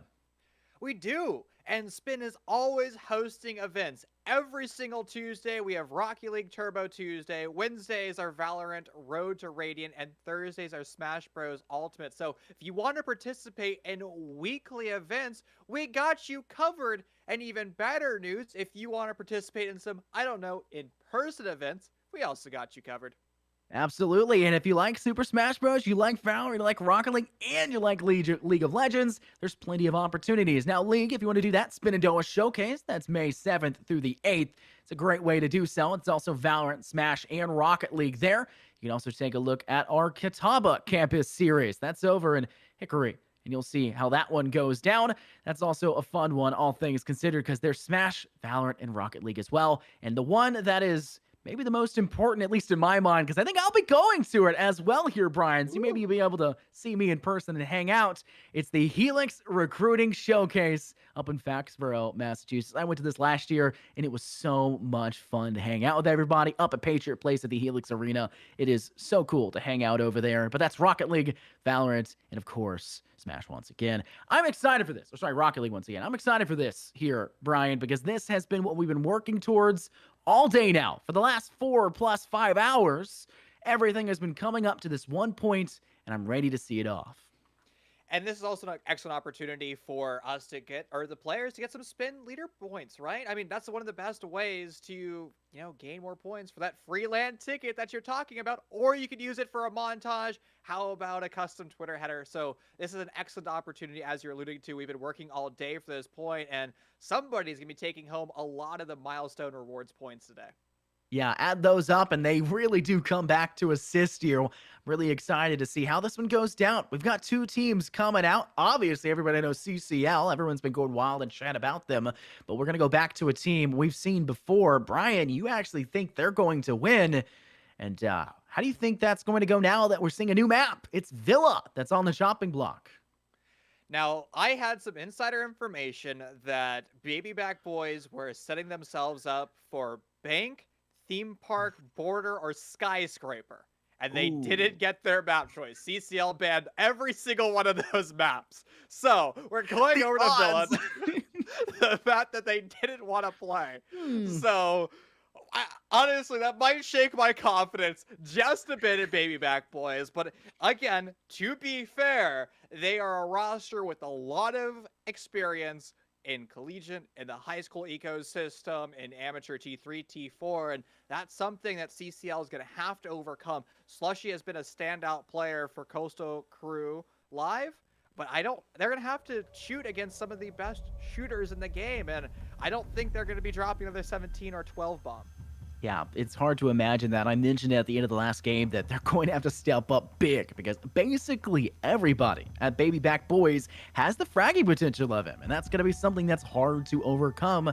I think Coastal Crew Live will need to rely more on their utility and less on the gun-up style of play that it really came down to. That's not the only game. That last map's not the only map. We've seen people allude it to being kind of Call of Duty style, of them gunning, running, playing their own strengths, and it was also the same thing with Coastal Crew's game initially against Mosta Clan. So how do you allude to the fact that Villa is much more reminiscent of a stylized map, a lot more strategy, and a lot less run and gun potential, just considering the tighter corners and harder halls?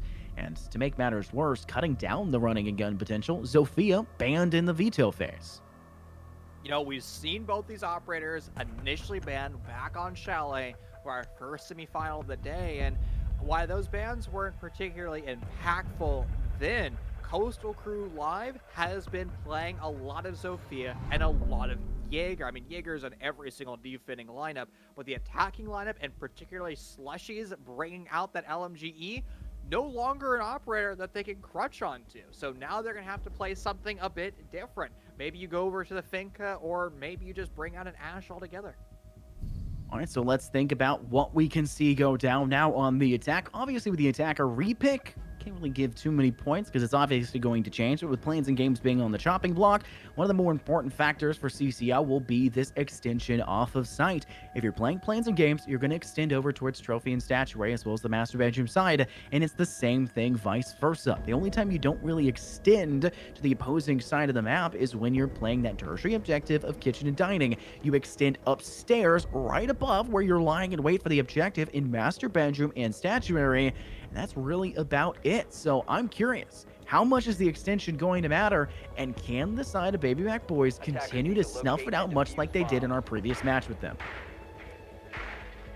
Planes and games, the first primary bomb site elected by Coastal Crew Live, and they're gonna have to be very careful of what Baby Back Boys elects to bring out on their attack, because Baby Back Boys is the roster that will run at you and be in the bomb site in the first 30 seconds of the round. Now, Coastal Crew Live just played against that exact same style of play in their previous series on Clubhouse, so they should be prepared for that. In fact, they had Finkas in the bomb site so early on that hopefully they're mining those door frames, but I have a sneaking suspicion that Coastal Crew Live might be expanding over to the north with too much of their defending force and leave those on-site anchors just a bit exposed. Still, plenty of time for Baby Back Boys to methodically approach this one. I'm curious about what their mainstay approach will be for each of these objectives. From the looks of things, they're going to go ahead and start to pursue main door well, as well as trying to apply pressure on stairs. Centrix will go and play some air dams, more than likely in that direction. Nix is going to go ahead and try to clear out, make sure nobody's hanging out in library down below, and that will allow for them to apply pressure with the nades from the bottom side, hoping to catch Coastal Crew off guard on the defense. We mentioned it before. How do you play against a nade stack team? And we said that Baby Back Boys likes to play the nade stack, but this time around, only 2 nades, 9 flashes, and a claymore in their pockets, as well as having the drones. And to make matters worse, they've now lost some of those flashes. Beretta finding a nice impactful kill early, but not Russ frags it back in return, tying us at 4-on-4 once again. No one maintaining the odds in their favor, but eventually something has to fall and go even further beyond. And for the looks of things, Russ is trying to facilitate that by using the IQ to remove all of the utility from below.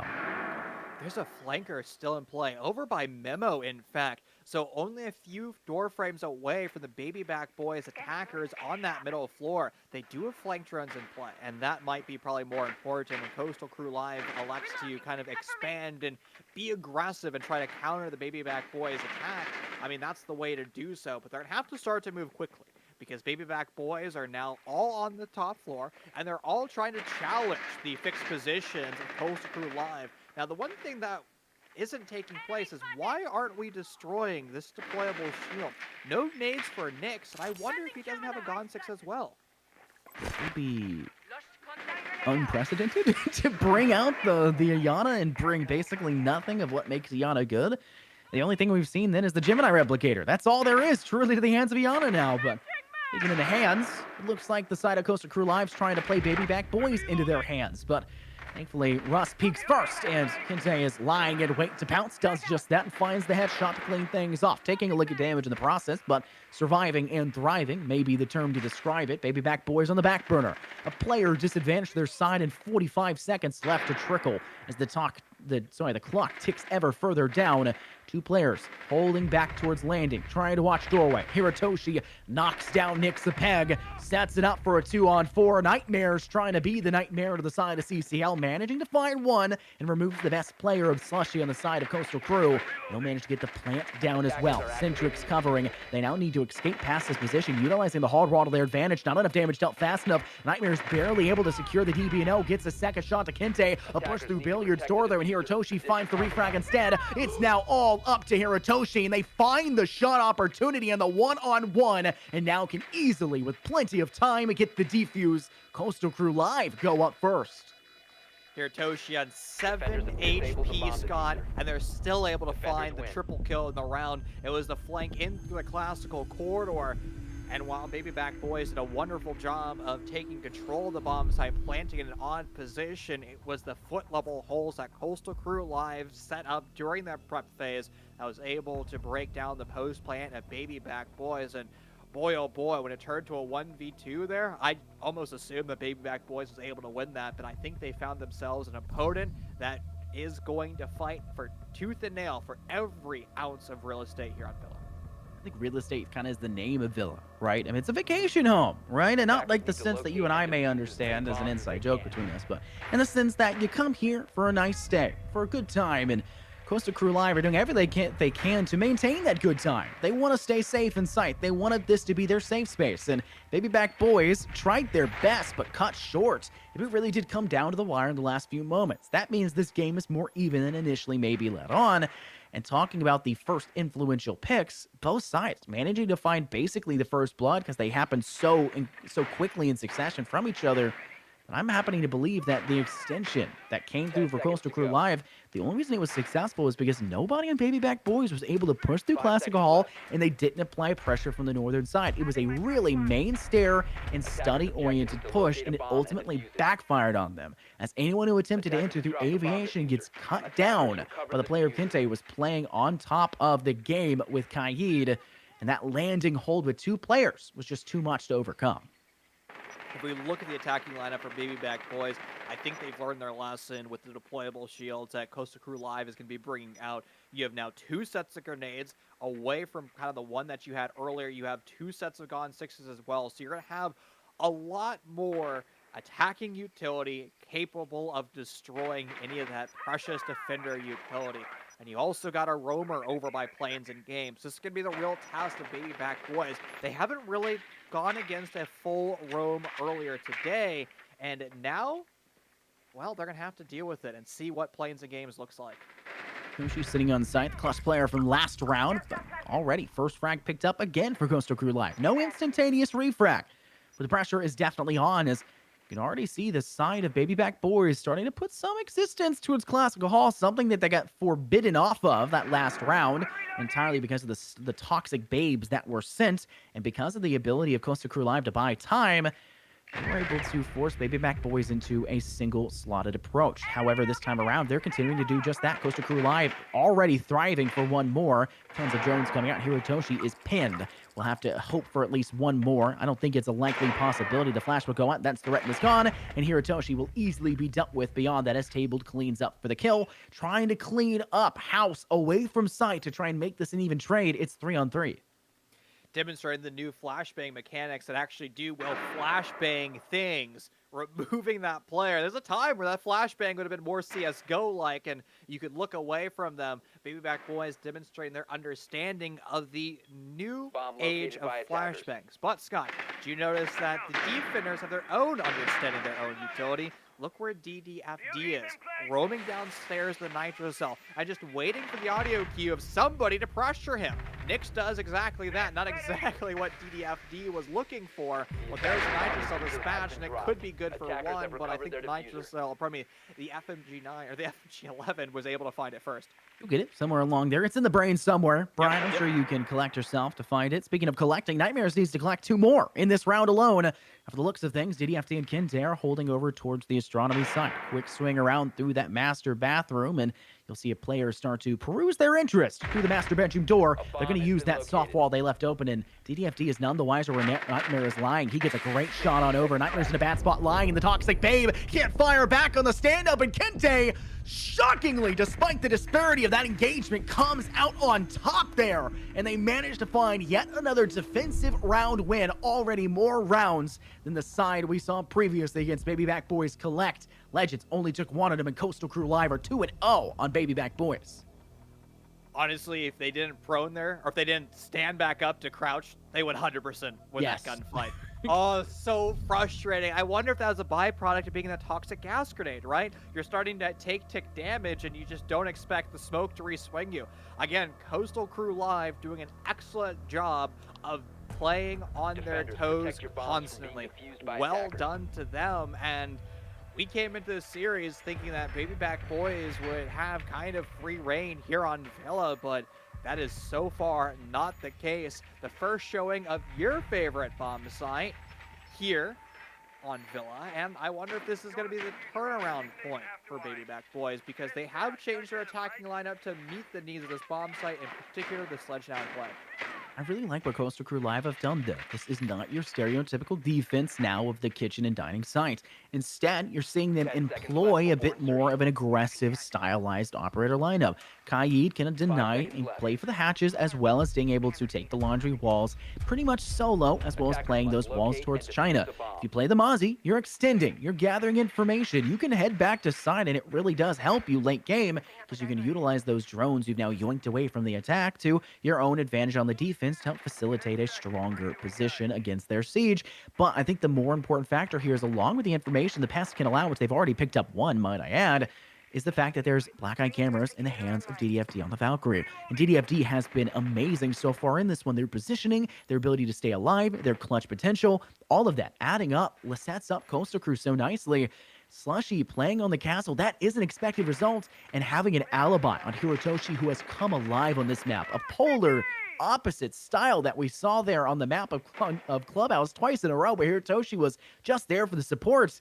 Now, fragging out of their mind. Coastal Crew Live, they have a greedy, but a nice attempt. But it looks like, oh no! Beretta with the commando finds one, make it two, taking command of the situation, hunting for the third, but Nyx finally stops the hemorrhaging. But the damage already been done. A Baby Back Boys down, still another player.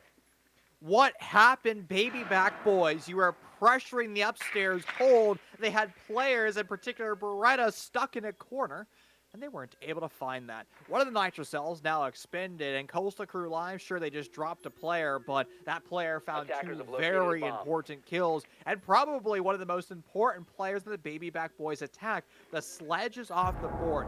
No flat place breaching charges, no secondary shotguns, and DDFD and their precision with the nitro cells finds an additional kill. Still one more nitro cell on the side of Coastal Crew Live, who's looking like they're going to go with a flawless quarter at this rate. Again, a position that we just did not see Baby Back Boys ever entering into. It is possible that Nightmares might be able to break this down, but they're going to have to start to win gunfights relatively quickly. You have lost the potential of using that sledge to clear the floorboards. To make matters worse, no breaching charters.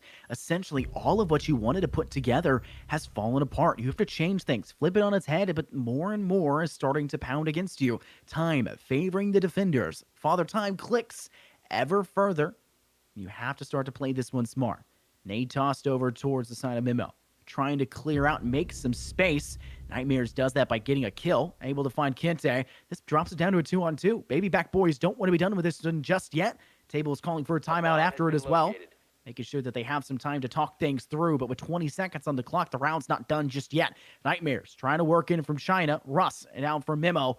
Looks like they have set themselves up to possibly have the pincer. Shots connect to Slushy. Slushy needs to play around Z. Slushy with a nice shot to one. Russ finds the other one. Hirotoshi can just hide. They can just play this one for time. There is no chance that Russ can stick this one, stand up for the kill, and replay it. If Hirotoshi just peeks this one back again, it's no, he has to stick. This has to go down. Hirotoshi nowhere near, though. And now it comes down to the 1v1 in the plant favoring the side of Baby Back Boys. Hirotoshi flipped on their head, now hanging out in Memorial Room. Needs to realize they're not by Tetris and center, but has no clue where they're lying in wait for this pounce to go through.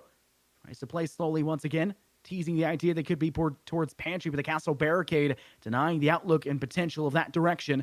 Hirotoshi is still trying to clear out towards the back of kitchen. No one holding that direction, though. Laundry room, main point of danger right now for Hirotoshi. They have no time. They're running out of it. The clock is ticking down. They not found the impact.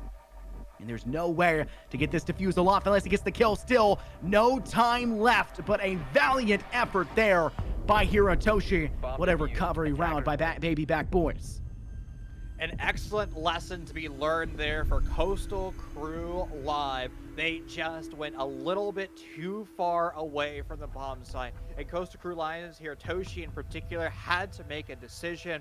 What do you prioritize? Do you prioritize getting chased, or do you prioritize the plant? And you have to put yourself as a defender in a situation to be able to do both. Where you're safe if you get rushed, but you're also safe in the event the diffuser goes down. Coastal Crew Live is going to learn that lesson moving forward. But the fact that they were able to find so many impactful kills, Beretta's early dispatching of Baby Back Boys, again, was an incredible notion to the round. And Coastal Crew Live is beyond expectations. They are playing brilliantly. Out of their minds, Brian. This is, we expected quite a lot from the side of Baby Back Boys, and Coastal Crew Live have really started to turn things on its head. This is not going to be a game that you're looking at and saying, well, it's a blowout. Coastal Crew Live have not only turned things around, but have made Baby Back Boys quite uncomfortable. Not the situation they attempted to be in or wanted to be in. And it looks like there is, in fact, a contending point here in the grand finals for who gets the most points here for Spin to see what type of reward they want to garner. Of course, you know all about that, Brian. Oh, of course. I mean, I'm of course getting that land ticket, man. You know, best player in A. It's just free for me, true. bro. It's true. Only in Rocket League, though, where you play it like it's an Yes. FPS, where you Yes. just crash I mean, into people constantly. you know, if there was a demo god challenge for SSL, I would 100% have it. That makes sense. Yeah, that would make sense because you demolish any of your teammates' chances to win games and 10 ruin their seconds left MMR. before insertion. That is true, actually. That's why all my friends aren't GC, because they queue with 5 me. seconds left before insertion. All right, it's my fine. fault. Moving on. Attacker's objective is to locate Got a ourselves bomb a recovery round for Baby Back Boys. And their timeout, that buys 30 seconds, and it also holds back the momentum that Coastal Crew Live were able to garner for themselves. But I think that last round, with the ending going in favor of Baby Back Boys, might have been enough of a momentum destroyer for Coastal Crew Live, just on the mental chance that it could take, the toll it takes on the psyche of what their defense had happen to them, dismantled bit by bit, torn board by board. And yes, that is in fact a reference. Please let me know if you guys get that, because I love that show. I don't get the reference. Yeah, because you're old. You didn't grow up on the show. Like, Well, what show is it? it was SpongeBob. Oh, 100%. I was definitely a Cartoon Network kid, not a Nickelodeon kid. So I was that's on too me. for a while, but no, SpongeBob's a classic. It is a classic. Another Bomb classic located about by Rainbow attackers. Six Siege is spotting out roamers. Nyx does so, but they actually don't get the kill from it. They allow that player to continue to rotate away, and, well, Baby Back Boys is inside, particularly Table, who's just eating up at this point, and now Coastal Crew Live is like, I think our bomb site's just a smidge compromised, and where's Nightmares now? Why is the diffuser going down? You've been in sight for so darn long. Oh, that's because there was only Tabled in sight. Bretta retakes, though. This could be crucial, because there's that little lull where Bretta might have been able to shut down the plant. Nightmare's now moments away from Attackers are completing that activating the plant, and Nyx on the coverage on the exterior portion of the bomb site will be that primary player of locking Bretta down in the hunting gun vault. He's kind of in a bad spot. Nyx will lie down in Classical Hall and utilize the floorboards down beneath that soft wall. The holes created by them themselves on the defense being used against them. That's really how the objective turns around. Once you set down that diffuser, things are once again as if you're into the second half. You're now from the defense on the attack, having to play against your own defensive setups. It's hard to while you understand what you did, it's hard to play around what you did. And obviously incapable of doing so. And we see Baby Back Boys come back. Do you think their timeout, Brian, there is them looking at them going, saying, how about we try a round where we just run in there? Oh, What if absolutely. we just go? Defuse bombs. It 100% is, because they've been suffering nitrocell denial. They've been suffering roamers to the north side of the map. I mean, Coastal Crew Live is playing very traditionally, and they're doing a great setup. The thing is, if you expand yourself out too much, expecting one type of play, the offense has the Attackers have ability of located a bomb. breaking out a completely different style of play. That's one of the new net benefits to the attacker repick away from 6-pick, right? And it gives you the opportunity of flexing your attacking 10 lineup seconds to to fit insertion. your needs. Now, of course, Baby Back Boys wasn't bringing out something as gnarly 5 as a seconds to Ying insertion. Rush, but Tabled spots an avenue into sight, and they take it. Something that Coastal Attackers Crew are Live moving to needs to be defuse a bomb. much more cognizant of. It's a weak link. It is a hole in their defense, and that was one thing we called out for Baby Back Boys as well on the map of Chalet. They found all the weak spots. They droned out, but they weren't slow about droning. They were very swift about when they gathered information, when there was the slightest gap of space created by the defense not covering an angle. Guess who dove in every time? Tabled. Also, Nightmares did it occasionally, now on the hard breach, so not necessarily the person to do so, but also Russ, who was playing out of their mind as well on that map. And they're doing it once again. Last round being the biggest indicator of just that tail. Now you're seeing Nade play from underneath. They're trying to take out anyone on Coastal Crew, but they only managed to damage Hirotoshi and Slushy. But enough damage is done, and eventually they'll fall. That all adds up, or maybe counts down to 0, and then once again tag Slushy with that nade from underneath. We're starting to expend our nades, though, Scott. You have 2 sets. One of them completely burned, so 2 more still in Russ's pocket. But is it going to be Back Boys now A prioritizing bomb those has been grenades in located. another fashion? Russ is DB&O right now, and we've lost the Finca, so their position over by Study is going to be a very difficult res because of these head-level holes. Nix is going to certainly try it. The pre-fire on forward, but DDFD was camping the DB&O player, removes the Knicks coverage as well as Russ on the low HP DBNO, and now it's going to force Nightmares to take the aggressive stance around the door frame. Good enough for this kills, but DDFD, they're starting to go kind of nuclear. 3 kills to their name, now converted to the quad. Running out of ammo, those 6 shots can pull out the MP5, finds the headshot, it's an ace for DDFD, and Coastal Crew Live return in triumphant fashion, all off the back of one man. Much like we saw the back of Table carry their way through that last round by sprinting onto sites, we see DDFD do much of the same. Now we'll have at least guaranteed an even half for Coastal Crew Live. That means good for their defensive approach, but now they have to replicate that same thing on the attack and probably even go above and beyond. There's a high possibility we could see OT with how even this has been, but Back Boys, they're a team that they know strategy. They have tactical approaches. And while we aren't really going to see that as much on the attack right now, because they obviously found that the rush in prodding at the weak points quickly is the more definitive approach against Coastal Crew Live's defense, I think that when they switch to the defensive half, they are a team that is ridiculously hard to overcome. It'll be hard for the Coastal Crew Live side on the attack to try and face off against such a sturdy, tactically sound defensive structure as theirs. And I love the change in the scoreboard for Coastal Crew Live. We were talking about the slushy storyline early. 17 kills in the first showing of Clubhouse, 12 on the second showing. They are struggling in the kill department here, but it really doesn't matter, Scott, because everybody else from Coastal Crew Live is doing their job and simply winning gunfights. And that's the hallmark of a good team, relying on not just one individual to carry themselves to success, but relying on the entire team to carry their own weight. Coastal Crew Live here in the grand finals is looking like a different roster. They're playing perfectly synergized, and Back Boys is going to have to do something here on their trophy attack, their final attack of this half, if they want to bring it to 3-3. Oh, their attempted approach will be through the master bedroom. They'll break that castle barricade and put Kente in a very bad spot. Their only way to escape will be through the master bedroom door. What a dangerous sprint away.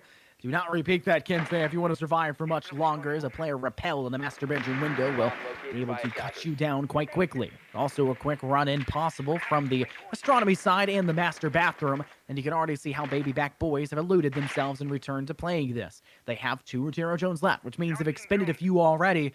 And that means that a lot of Coastal Crew's defensive structures may no longer be available. And we continuously see them drone these structures out, finding as much impact as possible in the intel that will allow for them to safely transgress themselves through these rooms and onto site, and a possible nade play with the magnet yoinking it but not cooked, and doesn't seem to find any semblance of impact. Back Boys, it came down to a 1v1, a 2v1 technically speaking. There was the chance of return, but they fell short just barely in that last attempt, and does not look like they're trying to have that indiscretion once again. They are coming alive with Russ finding 2, Centrix with the 3rd, and just DDFD and Slushy left standing. Slushy himself finding 1 before being cut down by Nightmares. The diffuser's isolated in Coat, though, so it allowed DDFD to continue to exist over by the south side of the map, in through Born, but as soon as Nightmares begins to start the plant, it's going to be Nightmare fuel for the final player of Coastal Crew Live, and, well, they've had valiant efforts and ace in the previous round, but it's not going to be enough to shut down the 4 gun barrels eagerly looking for their position. Wow. Now the halftimes must switch. Coastal Crew Live, we can hope and pray that they find enough intel in the actual round phase and that prep phase to maybe repick into some smarter selection choices against what Back Boys are going. Because we don't see them utilize that attack or repick, I don't know how strong of a chance they have against the Back Boys defense, considering what we saw in the few rounds that we did see on the map of Chalet. I'm led to believe that Coastal Crew Live somewhat slow and somewhat lackluster in some of their rounds the previous Clubhouse. That could be a major fault for them, and they could trip up early and just allow Back Boys to capitalize.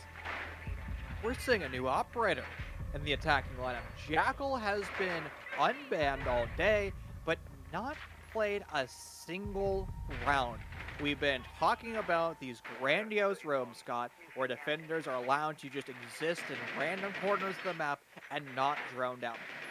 I think Coastal Crew Live is starting to kind of read the writing on the wall, saying, hey, you know, it's very possible that Baby Back Boys is going to play very similar to the way that we played 10 seconds with a to go. large-scale roam. So you know what? We're going to expedite our roam, and we're just going to kind of do our due 5 diligence, seconds dot to our I's, insertion. cross our T's by bringing out the Jackal, just to make sure that there's no odd Attackers are corners being moving out to occupied locate by a an bomb and aggressive defuse defender. it. I think aggression's kind of the name of the game for Baby Back Boys as well. How can we deny them of their ability to play aggressively when we saw them do that in round 3, in round 5, round 6, round 4, and 2, and 1? Basically, they play aggressive. All That's what the aggression. point I'm getting at, right? They are ruthless aggression. And Baby Back Boys now on the defense, I have no doubt that they're still going to be aggressive, but I feel like their aggressive will be more passive aggressive, right? In a way that's not going to gaslight you, like some people's passive aggressiveness is like, but more in a way that's like, we won't go ahead and play the roam game entirely just to kill you. We'll only dive when we know it's completely safe. One player up and landing, holding top of stairs. Another player down at bottom of stairs near basement. And you've got plenty of still fragging potential spread across this map, allowing for Baby Back Boys to transition and pivot in the underground stages of this map and actually try to catch the flank, the unawares rear of the Coastal Bomb Crew side. located by attackers. Brett has yet to be able to use a single bit of the Inox scanner. This actually could be quite hard. It's allowed Coastal Crew Live to take control of planes and games, and now here comes that Inox scanner. It's going to spot one of the roamers. I don't know why he didn't grab one of the red feet, though. He had red feet in front of him. So the difference between the colors are red means that you're going to get 5 pings, and all the way down to blue means you're going to get 1 single ping. So the amount of pings that Coastal Crew Live could have had, it's going to be reduced somewhat, but it really will do its damage. It's going to force one of those roamers away. The nitro cell down below has been spent, and you could still rotate additional nitro cells over, but now you're stuck in that corner of the Mossberg shotgun. They're going to be forced to perpetually exist in that spot, and that's Brett and the Inox scanner dead. And DDFD, the carry for the fast few rounds for the Coastal Crew side. This is a hard place to overcome. Kente tries to swing out, gets fragged down, but only DB&O'd. Instead, we're able to be standing back up. Table gets the kill right after, though. Not a good spot to be in. You see Hirotoshi finally finding something. It's not just one kill, it's an 8 kill and a kill with the gun up. But unfortunately, now being DB&O'd and finished by Russ, who's been prowling around. Kente eventually will fall, and with an 8 in hand, their corpses immediately exploded afterward. And it's seeing Baby Back Boys. The first round on the defense coming up to them. And we saw the first 2 rounds for Coastal Crew Live's defense also do the exact same thing. So maybe we can't say too much now, but Baby Back Boys in that round really didn't feel like they had any level of discomfort. They dominated on all levels, and I can't help but allude that to the fact that they were just unaware in their presence, despite there being an Inox scanner on the map. It just didn't find the impact it needed. Did you notice what Baby Back Boys was doing that round? One player would get aggressive. That player that was just aggressive would fall back, and then a Defenders, new protect your player bombs would get from being aggressive and defused by swing from a new attackers. angle. You can kind of visualize it as the pistons in your car's motors. One's up, one's down, back and forth promotion. We're gamers. We're not car people. Well, I don't know what else to describe it as. Again, like, I can't use a ball sport reference because I don't Do you know like ball sport. what do like a sound wave, right? Like Yeah, but that's too complicated. You expect people to understand like a sine wave or a sound wave? all right, let's do the Oompa Loompas dancing thing. We're like one Yeah, crouch, the other exactly. It's like a stands. bunch There of you go. Oompa Everybody Loompas. watched Willy Wonka as a kid, like That's that. true. There you go. Okay, so Baby Back Boys are playing like a 10 bunch of seconds left Oompa before Loompas. insertion. One goes up, one goes down. They're springing back and forth. 5 seconds And to go. that variability in the aggression was keeping Coastal Crew on their toes because Attackers must where do you locate and shoot? You know, defuse the the player bomb. that was just shooting you is no longer a threat, but there's a new player now shooting you, which is a bigger threat. How do you prioritize it? How do you challenge that? And that question was left unanswered for Coastal Crew Live. I don't think I said it was like Oompa Loompas. I didn't say to call them Oompa Loompas, bro. Oh, my apologies. Defended like Oompa Loompas. Clip it and ship it. That's so funny though. They're playing really strong. It is that back and forth nature. They expose one, let them step back, and then they expose another, and then exposes weaknesses on the Coastal Crew Live side. And you have to give something to take something, and that's kind of that push and pull methodology and mentality that R6 has. And right now, for the side of Baby Back Boys, they're giving a ton up, but they're not letting the side of Coastal Crew take it whatsoever. Instead, only finding their own impact. And from the looks of things, even though we do see an extension down below the library from the Baby Back Boys side, it looks like it's their Kaid of Centrix, as well as their player. I think if that may be Nyx, it may be not Russ, actually. I think it is, in fact, not Russ. Now, swinging with the MPX. Could be bad. Nice shot there with the bearing. Shuts down Rust. It's DDFD. Also denies the chance that Nitro Cell being expended and detonated beyond its initial toss. Kinsey gets trapped onto his own player. That's Table finding both of them in the process, though. Table to find a third, make it a fourth. Wow, quick spade of Beretta looking up to Slushy, and just Hirotoshi is left standing, and it's not for long. The Mossberg devastates, and Baby Back Boys find another round win. No ace for Table. It wouldn't be the second time that, or wouldn't be, yeah, it would be the second time that we'd seen MP5K wielding defender with that ace, but Table with the most important kills of that round. Dealing with the pressure, mounting over by Library with one of the roamers, the Valkyrie falling, and then Table forced to fight for their life, scrap for their life over in the study. The stairwell trying to get back to the bomb site. Table was fighting their demons. They were being pressured by 4 attackers practically simultaneously, and they just deal with it with ease. You think that's the adaptation in play right now for Baby Back Boys, because they gave something up and then they would take it back? That was that back and forth because of the Oompa Loompa strategy of Baby Back Boys. They didn't really do it that much in that round. Instead, they just played forefront. They didn't need to do that style of play. Instead, they just gun up, and Tabled was the exceptional status quo for that. Constantly being in the foray, constantly in the face, maybe not always finding success, but when they find success, it looks good. And right there is perfect proof of that. 4 kills to their name. Now Coastal Crew Live are looking down in a bit of a precarious spot. They've bled 2 rounds in a row. It's really more than that in total, considering the first half's ending spree for the side of Baby Back Boys. But Coastal Crew Live are kind of desperate at this point, at least in my mind. 1 more round bled away, and that's Baby Back Boys at match point, and they can't allow that to happen. How do you change the attack to fix up against everything Baby Back Boys is bringing to the table? Well, yeah. Remove the chocolate factory and you remove all the Oompa Loompas from them. That's how you win, man. Just knock down the map. It is. Just shoot them. Like, put their HP to 0. Put their HP to 0 and keep yours above 0, right? Isn't that the way? Brilliant. 100%. I'm so glad you're here, man. Like, you're providing the best insight that I am color with a U. True. Yeah. With a U, yeah. With a U, because we're special. We like to be cool. I'm adding some flair to it. Much like the flair right now for the side of Baby Back Boys is not working. Beretta finding an option there onto Nyx. Unfortunately, their teammates at Hirotoshi and Slushy lose the fight to Russ, who cuts them down quite swiftly, 2 in a row.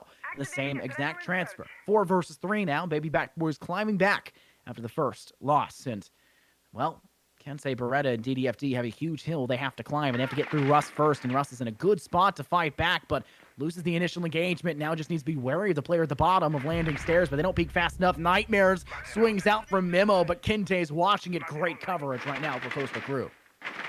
There's the Inox scanner providing some information, alerting Coastal Crew Line. There's still pressure upstairs, and oh boy, they're in sight right now. Beretta leads the charge. DDFD right behind the diffuser starting to go down, and it's going to now be Russ linking up with their comrade in crime, trying to prevent this. Russ with another beautiful headshot through the green barricade. That's not going to deter the plant at all, and DDFD is going to start to clean up shop. It's going to be Russ's clutch. It's going to be the forced ace. The Nitrocell lands very much short, stuck on some of that wooden components of the wall, and, well, where are they? They're lost in the sauce, stuck in a 90-degree crossfire, and it's really on Coastal Crew to play this long-range, arm's-length transaction and prevent Russ from breaking down this crossfire. He goes for his best try, handgun in hand, good with the deagle, and now he's going to be forced to go with the defuse. A 7-second defuse time, and Russ will not be able to find anything in this round. He finds 4,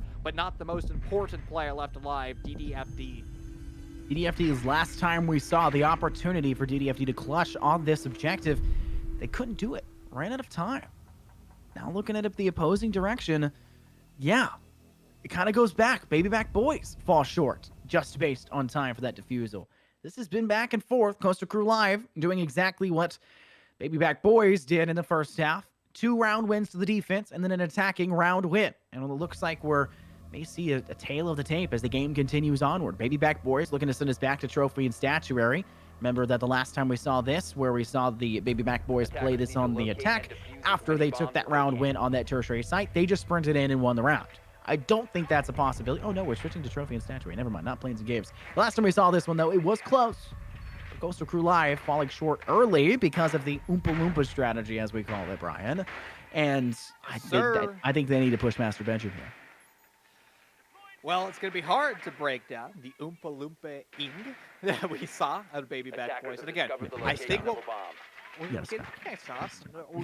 I'll only stop when I get the golden ticket. Okay, that's true. That's true. Then maybe that golden ticket to the LAN event that you can get when you earn enough. Yeah. 1,500 points. There you go. 5 seconds remaining. You know, I mean, we're going to be earning a lot of points today. Whoever wins, and also a decent amount of prize pooling. $600 for the first place team, $300 for the second place team, and then the teams that ended up falling in the semifinals both are going to take home $50, which is still not bad. But again, a lot of money on the line between these two rosters, and Baby Back Boys puts himself in a good position, but they still aren't out of the woods yet, right? You still have to win, and Coastal Crew Live is knocking on the threshold of your 5v5.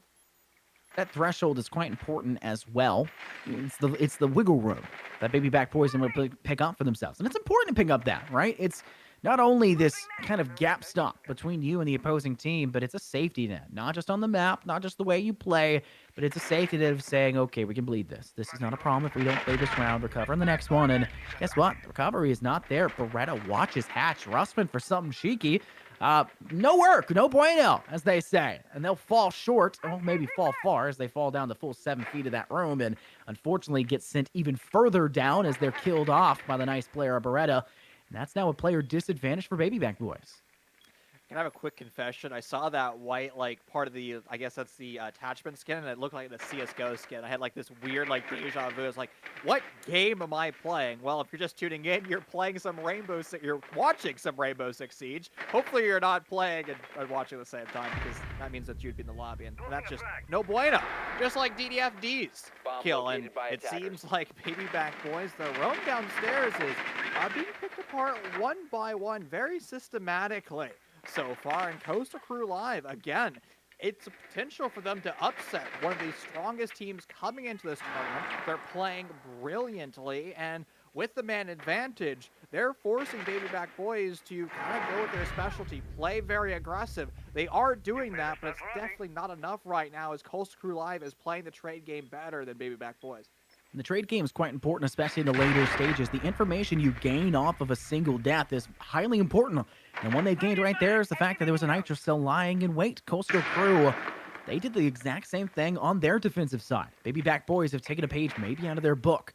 With only Nightmares and Nyx left standing, there's still plenty of time for Coastal Crew to dive themselves onto site, and they're going to do it effectively. DDFT, great shot over to Nyx, but Nightmare with the SMG-11 finds their third, being the absolute menace to the side of CCL. Still holding strong, tags down DDFT, not able to finish the job. DDFT will rotate on over, applying the pressure from the rear side. They don't have the diffuser just yet. Slushy has to pick it up and move towards site. Nightmares will go from Trophy Hall. Step to Classical. Apply pressure from the statue door. Fails to find the impact necessary. Will switch to the Mossberg lying down on the ground. He'll be DB&O. DDFT finished. Now down to the one-on-one, and Slushy gets felled by the Mossberg, and Nightmare clutches up, and it is no longer a dream for the Baby Back Boys side. It is a nightmare for CCL.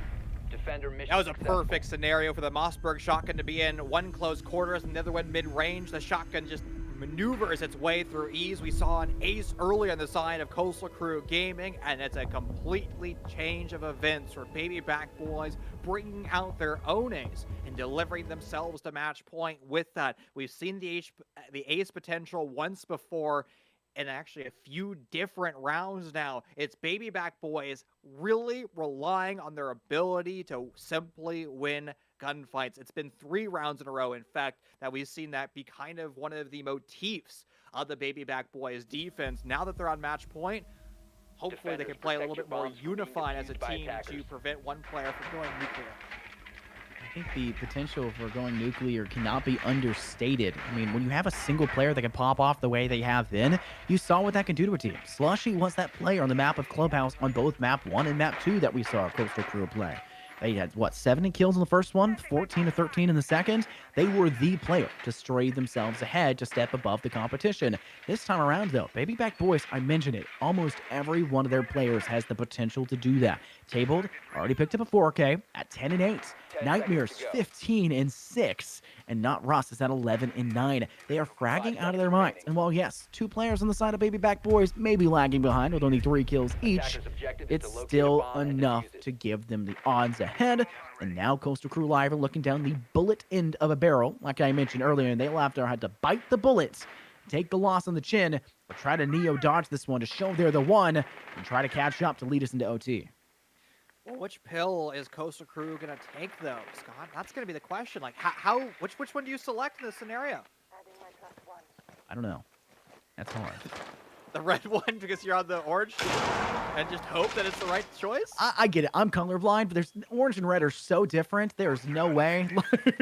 You do not just elude those colors. They're the close same enough, thing. man. Oh my goodness. Maybe in my eyes, but probably not to everyone else. No. Oh my goodness.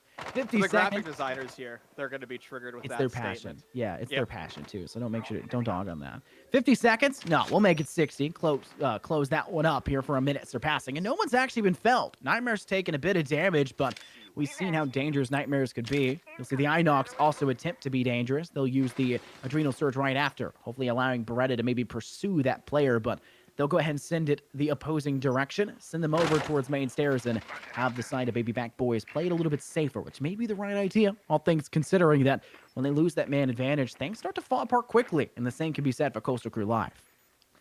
Map control well underneath Coastal Crew Live. They've established nice real estate, and hopefully they're able to take those dividend checks to the next level, to more control, and eventually into bomb site control. They're using Beretta's Inox scanner to help facilitate that push, but I do have one concern. It's going to be the lack of drones. What happens, somebody's playing in a very odd corner, just like Russ there, and you can see Bomb what happens. located It's by Coastal Crew attackers. Live just coming together as a cohesive fighting unit to deal with that sudden onset pressure. It's now going to be the deployable shields, the next asset for Baby Back Boys. The one over by the main stairs is going to be a critical component, especially since it's not been destroyed yet. Don't look now. Look who just found the kill for Baby Back Boys. It's Nightmares. Creating Nightmare fuel in the lobby. Shooting to pound the hurt down. Hirotoshi finds Nightmares, cuts away at the pieces that Baby Back Boys are trying to put together. Beretta finds Centrix. Nyx dives through. Justice Kente is going through that window and is able to find the nice frack from over towards main stairs. But you have to get greedy to try to go for that angle.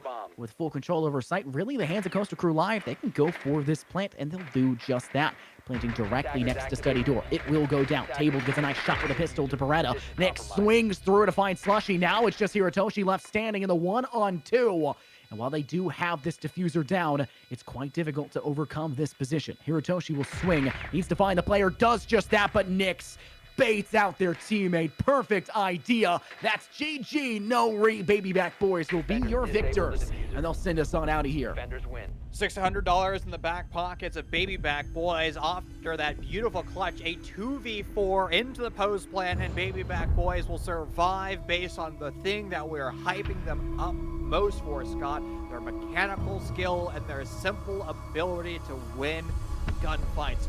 Well done to them. Coastal Crew Live goes against one of the best teams that we've seen in T3, T4 with a lot of experience there.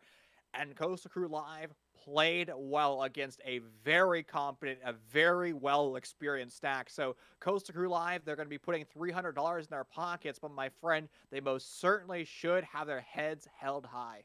That was one of the best games we could have possibly hoped for the final. Now, their game against who we saw earlier, their first game we watched, I don't know why I'm blanking on the team name. I think it was Mada or something like that. It was Mosta. Mosta? Yes, Mosta. Thank you very much, Brian.